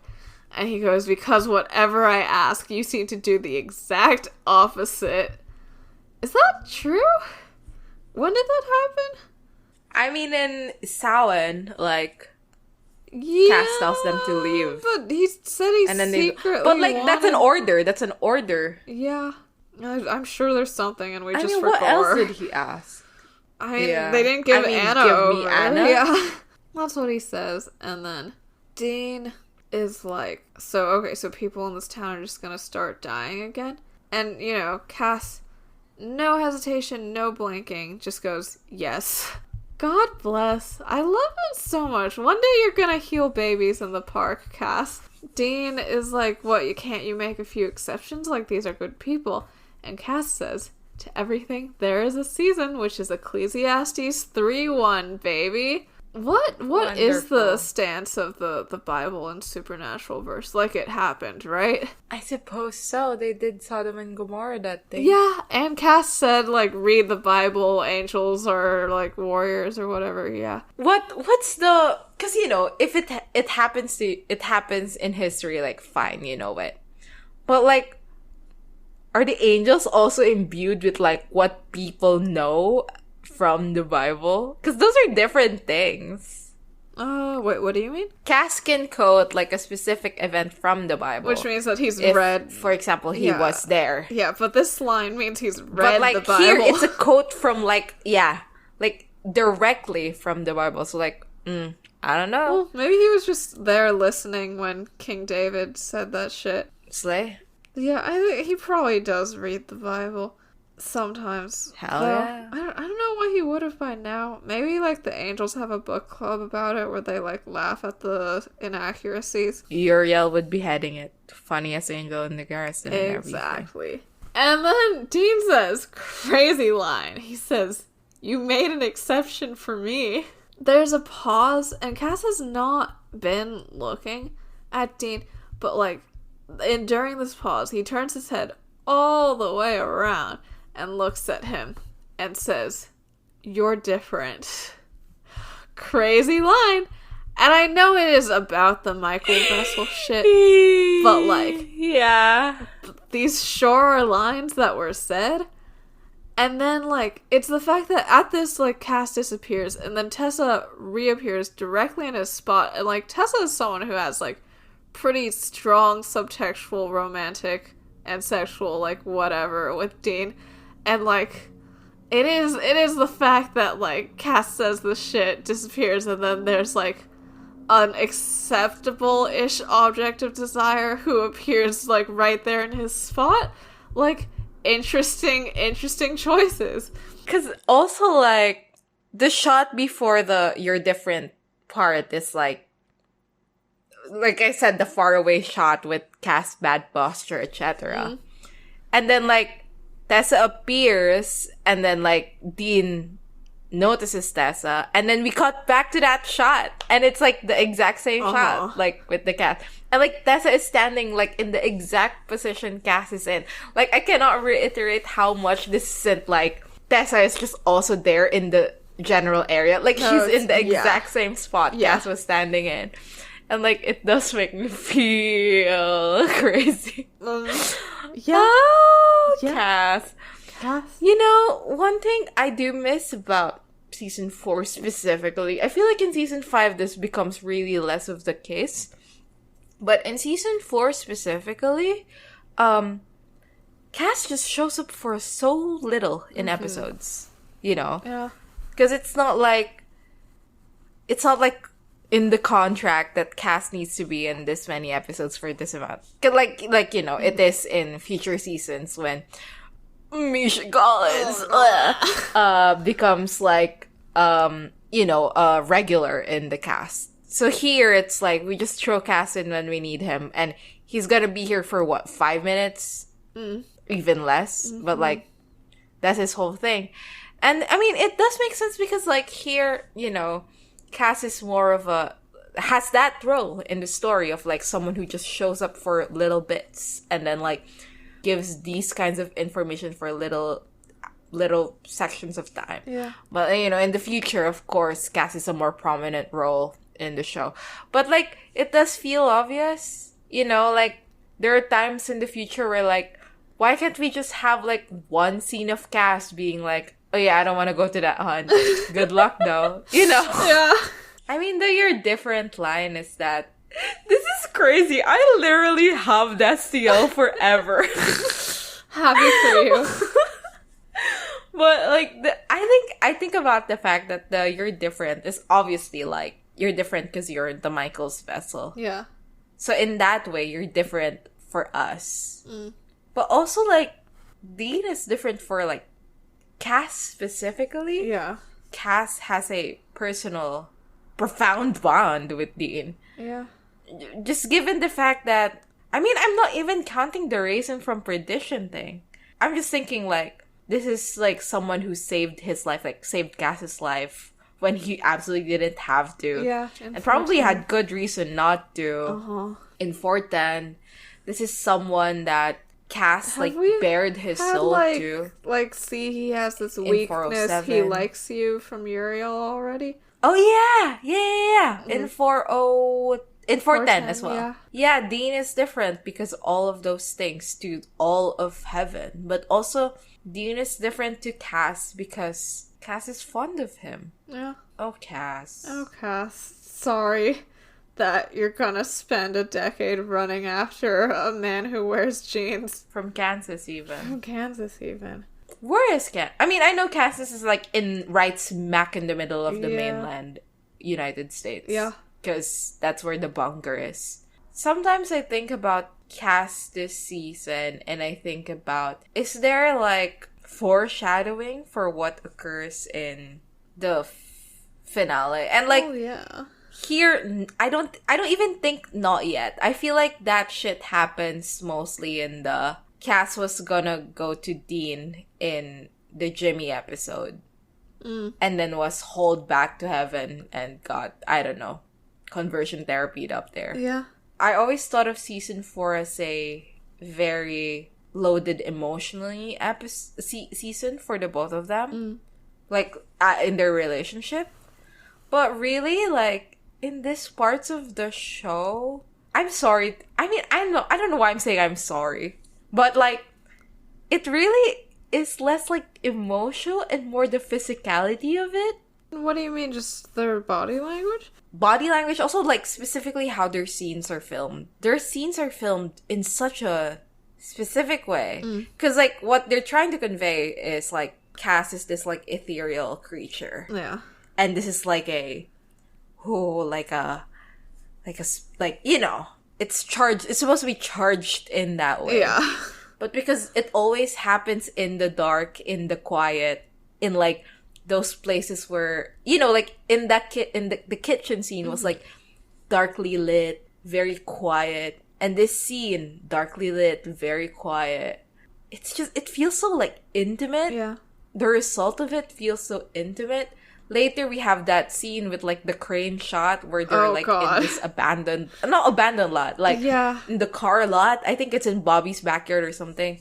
That's also dark lit and everything. Again, it's something that is, I think, very season 4 specific.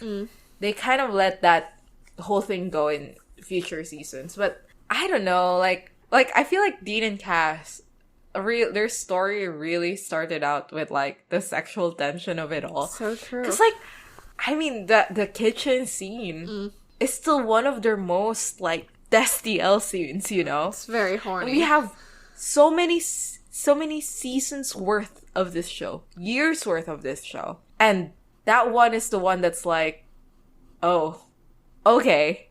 So they do want to fuck each other. Okay, noted. And I don't know, the fact that it comes so early in this story and precedes all of the emotional stuff is so interesting to me. Yeah. I mean, we know from, like, you know, forums and everything that the moment, like, the episode dropped, like, people were like, oh, like, you know, Lazarus Rising dropped. People were like, oh, is something going on there? Yeah. But is the pivoting to a more emotional connection a result of trying to, like, unhomo it? Huh.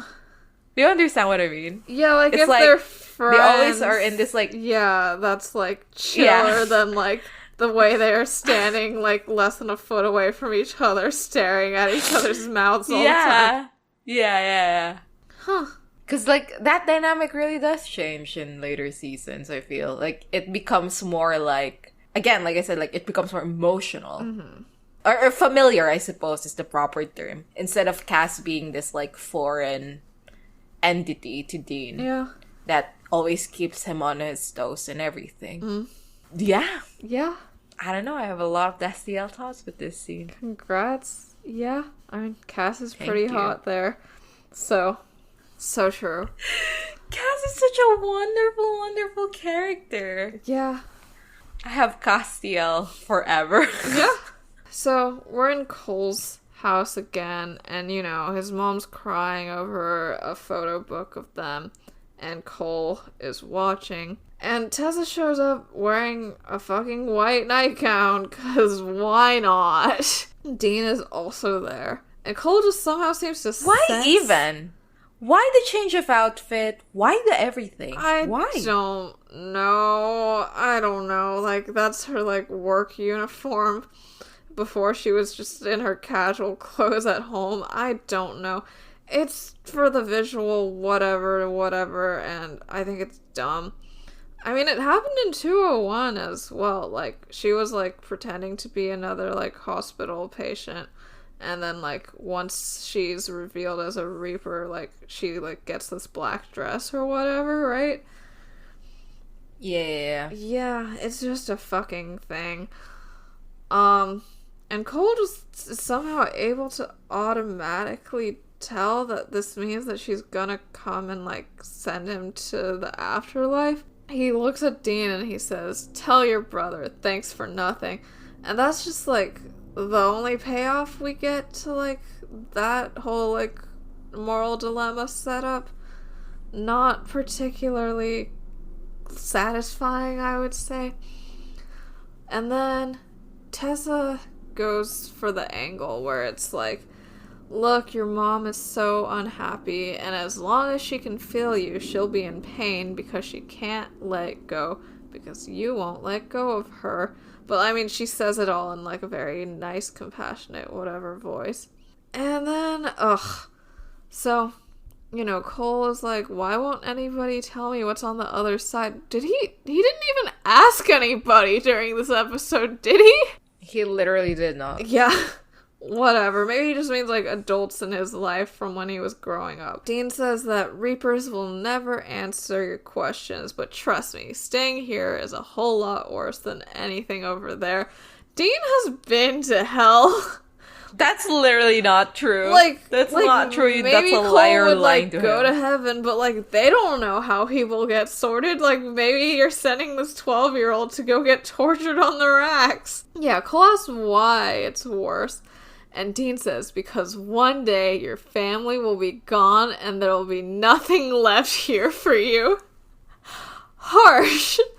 And also, again, doesn't work very well when the only family we've seen is, like, his mom who has no personality. Like, I think that if they'd given Cole, like, a sibling, like, this would have fixed the episode, or at least this strand of the episode. But I guess if they make him Dean Winchester? No, I wasn't thinking that. I just think, like, for him to not want to leave his family, like, I don't know, like, the thing with the mom and not wanting to leave her, it feels like that dumb, patronizing thing where, like, you know, like, your dad leaves and then he tells, like, his 8-year-old son, like, you're the man of the house now, take care of your mom for me now, you know? Like, that's, like, your mom, but, like, if he had, like, a sibling of, like, a similar age to him, that'd be, like, that's, like, an equal and, like, a friend that I want to stay with. And, like, I don't know, that would make more sense to me. And, like, also just flesh out the not wanting to leave your family thing in general. There's this whole conversation that, like, they make it seem like it's, like, the moral of the episode, but, like, there was literally nothing about this earlier. So, like, it's not. Where, like, Dean's like, it's okay to be scared. We're all scared. That's the big secret. We're all scared. That's not a big secret. Everyone knows that it's scary to die? What's this, like, the thing of the episode? I mean, Supernatural usually does have this issue where, like, they have an episode and then they throw, like, so many things at it. Mm-hmm. Like, it's not cohesive because they're like, and here's the moral of the story. And you're like, no. I think 10 minutes ago you said a different moral. Yeah. So, I don't know what's up with that. I had no idea that people were scared of death. So glad I learned this from the CW Supernatural in the year 2023. Cole asks if Dean's coming with him. And Dean's like, no, but I'm sure I'll be there sooner than you think. And then he went and lived for, like, 11 more years, unfortunately. There's, like, this thing where, like, Cole dies by, like, hugging Tessa, and then he, like, melts into her. Yeah, it's so odd. It's strange. Yeah, that's... No, because the thing is, like, they have a Reaper, and she's a woman. And it's like, how I'm going to reap you is to, like, be the embodiment of womanhood. Yeah. Like, with Dean, it's like, I'm gonna kiss you. Mm-hmm. I mean, like, not to reap Dean, but, like, you know, she is seen as a romantic or sexual figure for him. And for this kid, it's like, I'm a mother figure for you. I'm gonna hug you. Yeah. While you go into the void or whatever. Uh-huh. And I don't know. I mean, do the male Yeah. Would he have kissed Dean? There's that one guy in Fate. Yeah. Like, there's this one guy in Fate. That guy should have kissed Dean or something. But yeah, no, it's... Yeah, and I guess, like, you could say, like, Reapers decide, like, what kind of role they want to take, and then they choose their form to suit it. But, like, that's just making excuses. Supernatural just, like, casts people or thinks of characters, and then will just, like, do shit based off of what they think that someone who looks like that is supposed to do. It's annoying. I'm annoyed. Also... I don't know. We've already talked about this in Roadkill, but the way that they differentiate, like, a good, peaceful death, like, looking like going into the light or something different than, like, when they, like, burn a ghost body and they're, like, screaming and all that shit. Like, I don't like that. Like, I think all deaths should look the same. Maybe it's, like, there's one look that's, like, when you die and go to heaven, and one look when you die and go to hell. I mean, the thing is, because they don't treat those ghosts as people. They just don't. Yeah, I mean, they are the monster they think of them the as, week. Yeah, they're a monster. God, they really did tie up a chain around that guy's neck in yellow fever and did to him what horrible thing that killed him. Like, that's crazy. Yeah, what the fuck? I feel like if Supernatural interfaced with that ghost as this is a person, this is a human soul. Yeah. Like, they would have not done at all. They would not have. So, yeah, they just don't think of it that way in those episodes. Yeah. And it's especially annoying because, like, the next thing, like, that Tessa says, like, it would help, like, her case if, like, Cole's death looked horrific. The next thing that she, like, really gets into is, like, Dean, you should look out for yourself because, like, the thing that I see the most with death is that people lie to themselves about how, like, people are in a better place now, etc., etc. So, like, Cole's death should have looked bad. It should have looked like the death of every other ghost to, like, hammer home the fact that, like, any, like, lies you tell yourself about death aren't true. But, like, no, like, he literally does, like, hug her and go into the light. Like, that does not help your argument, Tessa. Or, that doesn't help your argument, Jeremy Carver, I suppose. Ugh, what an annoying man. Yeah, so that happens. That's how Cole dies. Tessa says, like, I've been around death from the get-go. You know what I see most? Lies. You all lie to yourselves, Dean, because deep down you're all scared. Where's any of this coming from? Whatever. She says that Dean, the thing he told her earlier, where he thinks that the angels have something good in store for him, that is a lie, and he should know deep down that something bad is about to happen, because there's no such thing as miracles. And I mean, this is true. Michael Vessel plotline is gonna whack him in the face. Dean asks, what are you saying? But she disappears. Yeah, we go back to the motel room, and Pamela is now finally summoning Dean into his body. After this, like, she goes to sit on Sam's bed. Sam is saying, like, yeah, like, don't worry, we're just gonna talk to Tessa. She's gonna hold off the reaping until you get better. And Pamela is like, nope, I think she's already back on it. And then we see a shot of her hand over her wound. And, like, blood is, like, pouring out of this thing. Yeah. I mean, Sam's natural order thing does stop being part of his, like, logic once it's someone close to him, which, makes sense. Yeah, that's how it goes. That is how it goes. And Dean finally awakes, and he's like, what the fuck is happening? And, Pamela's dying. And Sam goes, like, you don't deserve this. And she goes, yeah, I don't. I told you I didn't want to do anything with this. Sorry, Pamela. Yeah, and that, like, you know, do me a favor, tell that bastard Bobby Singer to go to hell for ever introducing me to you two in the first place. Unfortunately, we see him in heaven cracking open a cold one, so doesn't happen. I mean, we also see Pamela in heaven, I think. That's true. Is that true? Yeah. Yeah, she's in Dark Side of the Moon. The bar? Yeah. No, yeah, the bar's in Dean's mind. That's different. Or is she in a bar in Dark Side of the Moon also? Holy shit, she was also in that fucking bar. That's crazy. In Dean's head, even. Mm. Well, I think she's also in the Dark Side of the Moon.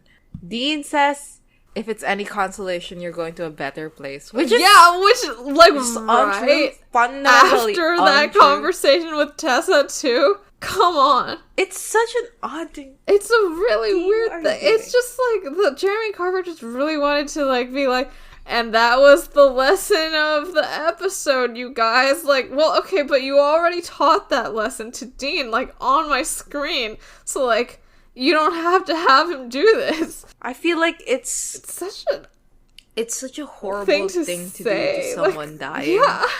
To, like, spend their last few seconds on it, giving them platitudes that you both know are not true. Yeah. Like, he's approaching this like it's like an awkward dinner and not like her literal death. Yeah, Pamela goes, you're lying, but what the hell? Everybody's gotta go sometime. And she motions for Sam to come in close to her. And then she starts whispering, I know what you did to that demon, Sam. I can feel what's inside you. If you think you have good intentions, think again. And this is the one that, like, because it's not talking about the actions or the anything. It's the intentions. Mm-hmm. Interesting wording, don't you think? Yeah.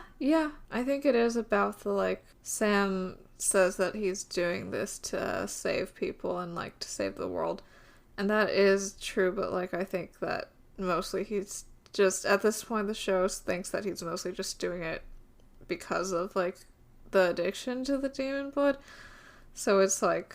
Yeah, I mean, I think that's just the point of that line. Which, yeah, neat. Yeah, she dies. Well, literally spends her dying breath telling Sam to stop doing drugs. Yeah. Dean asks, like, what did she say to you? And Sam doesn't respond, and that's the end of our episode. Yeah. What'd you think about it? I quite liked it. I think it's a nice way to be reintroduced to Supernatural after 3 months. That's cold turkey. I did not watch a single episode. It was fine. I think it had a lot of concepts that were interesting in ways that it could have gone, and it just sort of touches on all of them and doesn't really bring any to a particularly satisfying conclusion. Which, I mean, we all talked about during the episode already, so... Like, I can understand intellectually that it's one of the better Supernatural episodes, but, like, it didn't really do anything for me, and that is perhaps concerning for the future 250 or whatever episodes we still have. I mean, it is, but, like, yeah, this isn't really credited as, like, one of the best. Yeah, just on the better half. Hell yeah. Best line, worst line? I think I like Cass's You're Different, which is so corny. Like, it's so corny that I like that one. But, like, I do like it. Yeah. What's your best line? I liked when Cass quoted Ecclesiastes. It was fun. It gives him the correct vibe for season 4 Cass. Yeah. My worst line is, of course, the Demi Moore line. Yeah. And I suppose mine shall be the Victoria's Secret line so that we can cover our bases regarding Dean being an absolute creep. Though, I mean, also, though, like, if it's any consolation, you're going to a better place. Pretty bad. Pretty worst. Okay, what's our next segment? Spread those sheets. Spread sheets? Yeah. Spread those sheets, baby. Alright. I would say that there's misogyny. I don't recall any racism or homophobia. How much misogyny is there? I need to recalibrate. Like, is this, like, it feels quite bad, but is it, like, not that bad and we just haven't been, like, touching Supernatural for a while, or, like, what's the sitch? I think this one, I would rate it as 1 or 2, I guess, because it's not intrinsic to the episode. I think I'll rate it as a 2. Yeah, sounds good. And then as I'm including here also, like, Tessa's characterization. Yes, good point. But, like, Tessa's characterization began in season 2, episode 1. Yeah. So this is like, they're continuing with her stuff. Mm-hmm. But also, she didn't have to kiss Dean. She didn't have to hug that kid. Have to. Alright, IMDb guess. Man, what the fuck are these things rated as again? Okay, let's see. In the past, in season 4, Sex and Violence got an 8.4. After School Special got an 8.6. Chris Angel is a douchebag, got a 7.9. That's crazy. 7.9? Yeah, people didn't like those gay-ass magicians. And we rated it 8.4 and 8.5. Yeah, I mean, we really liked it. Okay, I think people I would say for like this one, I'd say it's an 8.2. Okay. I was gonna go for, like, more of an 8.5, because I think it's better. I think it would be more liked than Sex and Violence, but not more liked than After School Special. Ooh, it's an 8.6. Okay. I was pretty close. Pretty high. That is a pretty high rating, yeah. We can finally check how old that kid was. He was the voice of Nemo? That's wonderful. Okay, he's 29 now. Yeah, okay, he was like 15 when this was... 14 or 15 when this was filmed. So yeah, not 12. This is so fascinating. Like, this review is called Stop Lying to Yourself, and I have no idea what they're talking about based on the review. This person said that Pamela's death was the saddest thing on the show. I mean, so far. Ever? Because, I mean, it does feel like a very real death. Because, like, we're at her deathbed as she bleeds to death. And it's not, like, immediate. It's not like, you know, like, she gets stabbed and then dies. She gets stabbed and then there's a time between. Yeah. And she just sits there and dies. That's fair. Yeah, that makes sense. I mean, this one points out that Huggy Bear isn't like he's a cute bear thing, and it's a reference to something. What is it a reference to? The character of Huggy Bear was a streetwise, jive-talking underground contact of Starsky and Hutch from the American 1970s TV show. Huh. It means more like informant, even though I cannot deny that Dean's antiquated language choice to cast indeed interesting. So true. Someone said everyone's favorite hot psychic Tracy Dinwiddle is back as Pamela, and there's a very special sexy woman of the week. Not that Tracy isn't surprise in store. That is one way you could think about female characters on Supernatural, I suppose. I mean, they do sexy womans of the week. Boy. This one is saying that, like, this season's, like, recurring plot of broken seals is getting boring. I mean, the rest of the show is the recurring plot of there's a monster and we have to kill it. Like, yeah. Yeah. I mean, but there's 15 seasons of it, and we're gonna watch all of it, so every really. Single episode of Supernatural from start to finish. This is true. Yeah. Okay, well, that's it for this episode of Busty Asian Beauties. Next time we will be talking about season 4, episode 16, On the Head of a Pin. Leave us a rating or review wherever you get your podcast. Okay, follow us on social media. We are on Tumblr at bustyasianbeautiespod.tumblr.com. Official tag is babpod, BABpod. Thanks to everyone who's donated to our Ko-fi at ko-fi.com/bustyasianbeautiespod, and check out our merch at babpod.redbubble.com. We have merch. That's crazy. Yeah, why did we do that? That's crazy. Yeah. You can email us any feedback, comments, or inquiries at bustyasianbeautiespod@gmail.com. See you guys next time. Bye-bye.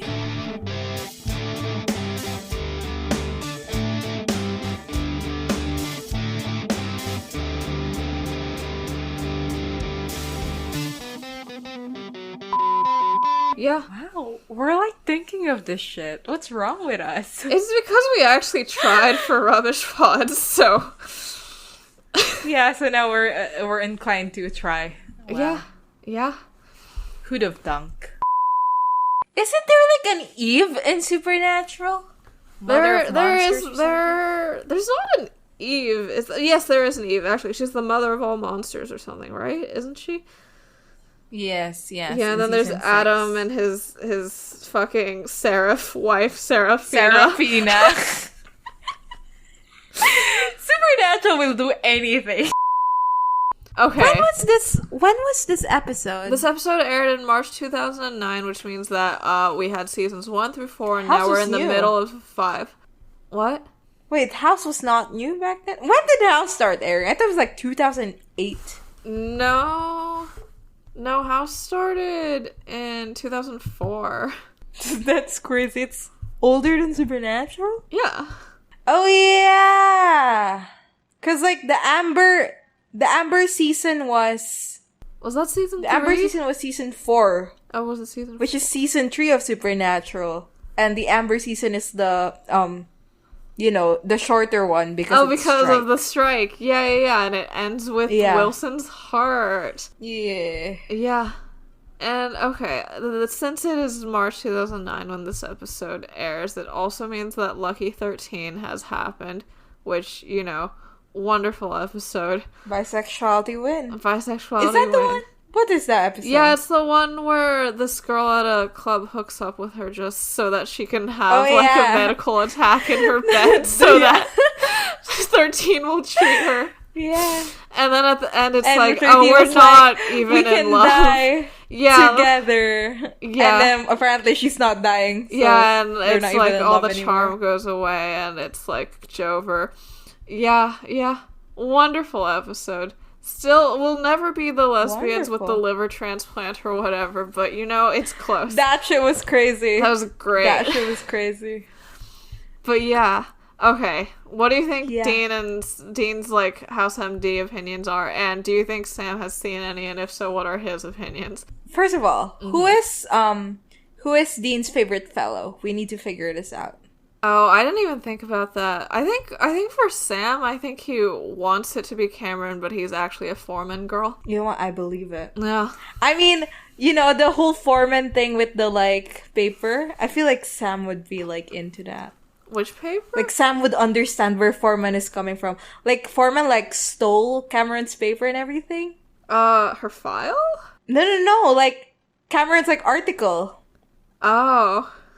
Slay. And that's like the thing that they were fighting about when he got fucking parasited in the head and then almost died. Wait, is that the one where he infects her on purpose to force her to try to save him? It's great. I think Foreman's wonderful. Yeah.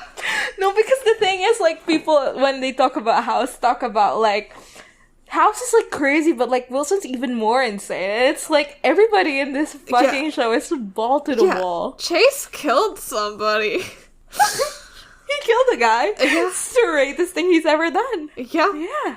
Okay, who do you think Dean's favorite fellow is? I have absolutely no opinions on this. My Dean House MD opinions start and end with he probably thinks it's funny when House sexually harasses people. He genuinely fucking does. Yeah. He, like, sees that as inspirational. No, exactly. He's taking notes every time, like, House is just the worst to Cuddy. He just, like, goes right on House and, like, slaps the TV on the shoulder and then takes another note. Dean is, like, a terrible guy. Yeah, he is. He's quite bad this episode.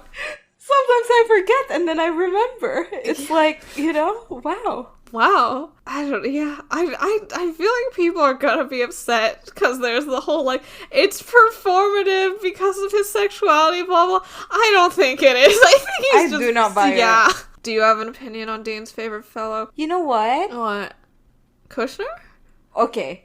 He either really likes Kuttner? Chase or he really hates Chase. Is his name Kuttner or Kushner? I totally forgot because Obama killed him. It's Kuttner. It's Kuttner. Yeah. Okay.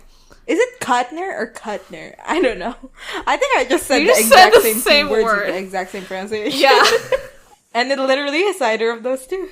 Yeah. Yeah, Obama killed that guy. Uh-huh. I think, like, Kuttner actually has, like, a very I feel like the people that, like, are closest to House intellectually, like, in terms of thought process and everything, is portrayed as, like, Chase and Kuttner. Chase? So, I feel like there's something to that for Dean.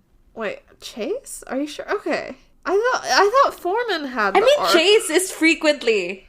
Foreman had the arc of, like, I'm like you, but I don't want to be like you or whatever. Right. And with Chase, it's like, I'm not exactly like House, but I want to be. If I was like him, I wouldn't be opposed to it, you know? And Chase did inherit the post, right? The show ends and he's head of diagnostics? I don't remember. Yeah, he is. He didn't deserve that. The show ends, he's head of diagnostics. I think he did. Okay, figured out that, girl who... that one girl had fucking, I don't know, sun infection or whatever. I don't remember, probably. They will literally have just random ass diseases in House MD, and I support it. Yeah. Chase is frequently seen as the one with the eureka moments and everything. Chase does have daddy issues, which I guess Dean could latch onto. No, yeah, exactly. And, like, that's why I'm saying that, like, Kuttner and Chase being, like, trying to be like... Not trying to be like House, but, like, being like House in a way, and, like, reacting differently to those situations... Yeah. Like, I feel like that would appeal to Dean as, like, someone with daddy issues. Because I do feel like a lot of, like, what Chase thing going on is, like, projecting the daddy issues from his dad to House. Yeah. And I feel like, that would appeal to Dean. Mm-hmm. What if his favorite fellow is Taub? No one's favorite fellow is Taub. Has anyone ever said those words before? My favorite fellow is Taub. Yeah. Guy who cheats on his wife. That's could be true. appealing. Who knows? Wilson also cheats on Wilson wives. cheats on a lot of wives. That's like Wilson's favorite pastime. Yeah. Cheat on his wives, fuck his patients. Yeah, just one of them. Just one patient, Yeah. Her fucking clothes are in his, like, closet and all that shit. No, his clothes are in her closet. That's crazy. Yeah. Fucking stays the night. That's how House figures it out. Yeah. I love House MD. It's a really bad show and no one should watch show it. That is so good. I don't know. What does Sam get out of House MD? You know what? What? What's the name of that guy that's like Kuttner's bestie when they were in training? Or when they were like doing the elimination rounds? I have And he was like Mormon or something? And he had a kid and he got kicked out because he like, instead of getting the panties from Cuddy, he like struck a deal with Cuddy so Cuddy would give it to him. Okay. What's his name? I don't know. Cole. Okay. Wow. He's a 28-year-old divorcee, and that is so important to me. Like, his House Wiki page literally just says, name Jeffrey Cole, age 28, marital status, divorce. Ugh. And that's important to me. Could have been me, like, 6 years early if Danica and I just stuck it out for a little longer. Exactly. Could be me if they legalized divorce in the Philippines. Could be. Wait, what were you gonna say about Cole? No, because, like, Cole has this, like, arc where, like, he's a bit goody two-shoes. Uh-huh. And, because, like, part of it is, like, he's Mormon, and, like, House is always trying to trip him up faith-wise and everything. Uh-huh. Like, he gets eliminated because House was making them do something.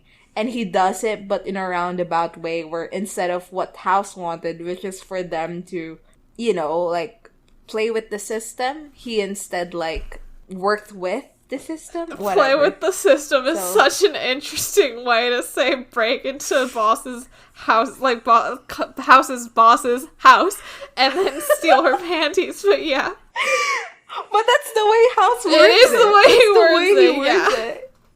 It's crazy. Yeah. Well, what a show that is. Anyway, so after that, House MD has like unmatched levels of misogyny, but at least the women are people and everything. Exactly. Yeah, everything. But like their characters are people, and I like that. I appreciate that. Yeah. You cannot say the same about Supernatural. Yeah, until later, hopefully, I think some women are people. That's true. Rowena is in this show. True. Also, just to inform everyone, like, during the break, I saw a post on my timeline that's like, who do you ship Amaro with? And then, like, Billy was one of the choices, and I, like, got COVID from that post. Like, I saw that, and I was like, I think I hopped COVID. That's crazy. Yeah. That's crazy. Pretty good. And there's no content for it. Like, the AO3 tag is a episode tag. Ugh. Supernatural, Form, and Void. Not even for Supernatural. That's crazy, right? Yeah.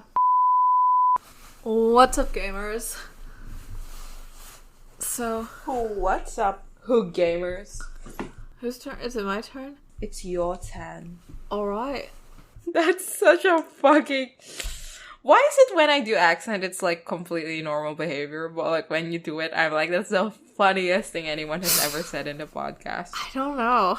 I think you just do it more often. Yeah. Do one right now. No. Do a southern accent. Let's hear it. So, Alistair, gets a...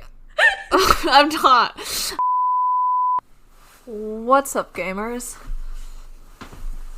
How the hell do I meet people if I don't want to go on the apps? Oh, I don't know, extracurriculars, oh yeah. Bars? Horrible. I don't want to do that. Yeah. Oh well. Well? Pamela's dying. Pamela's not meeting people.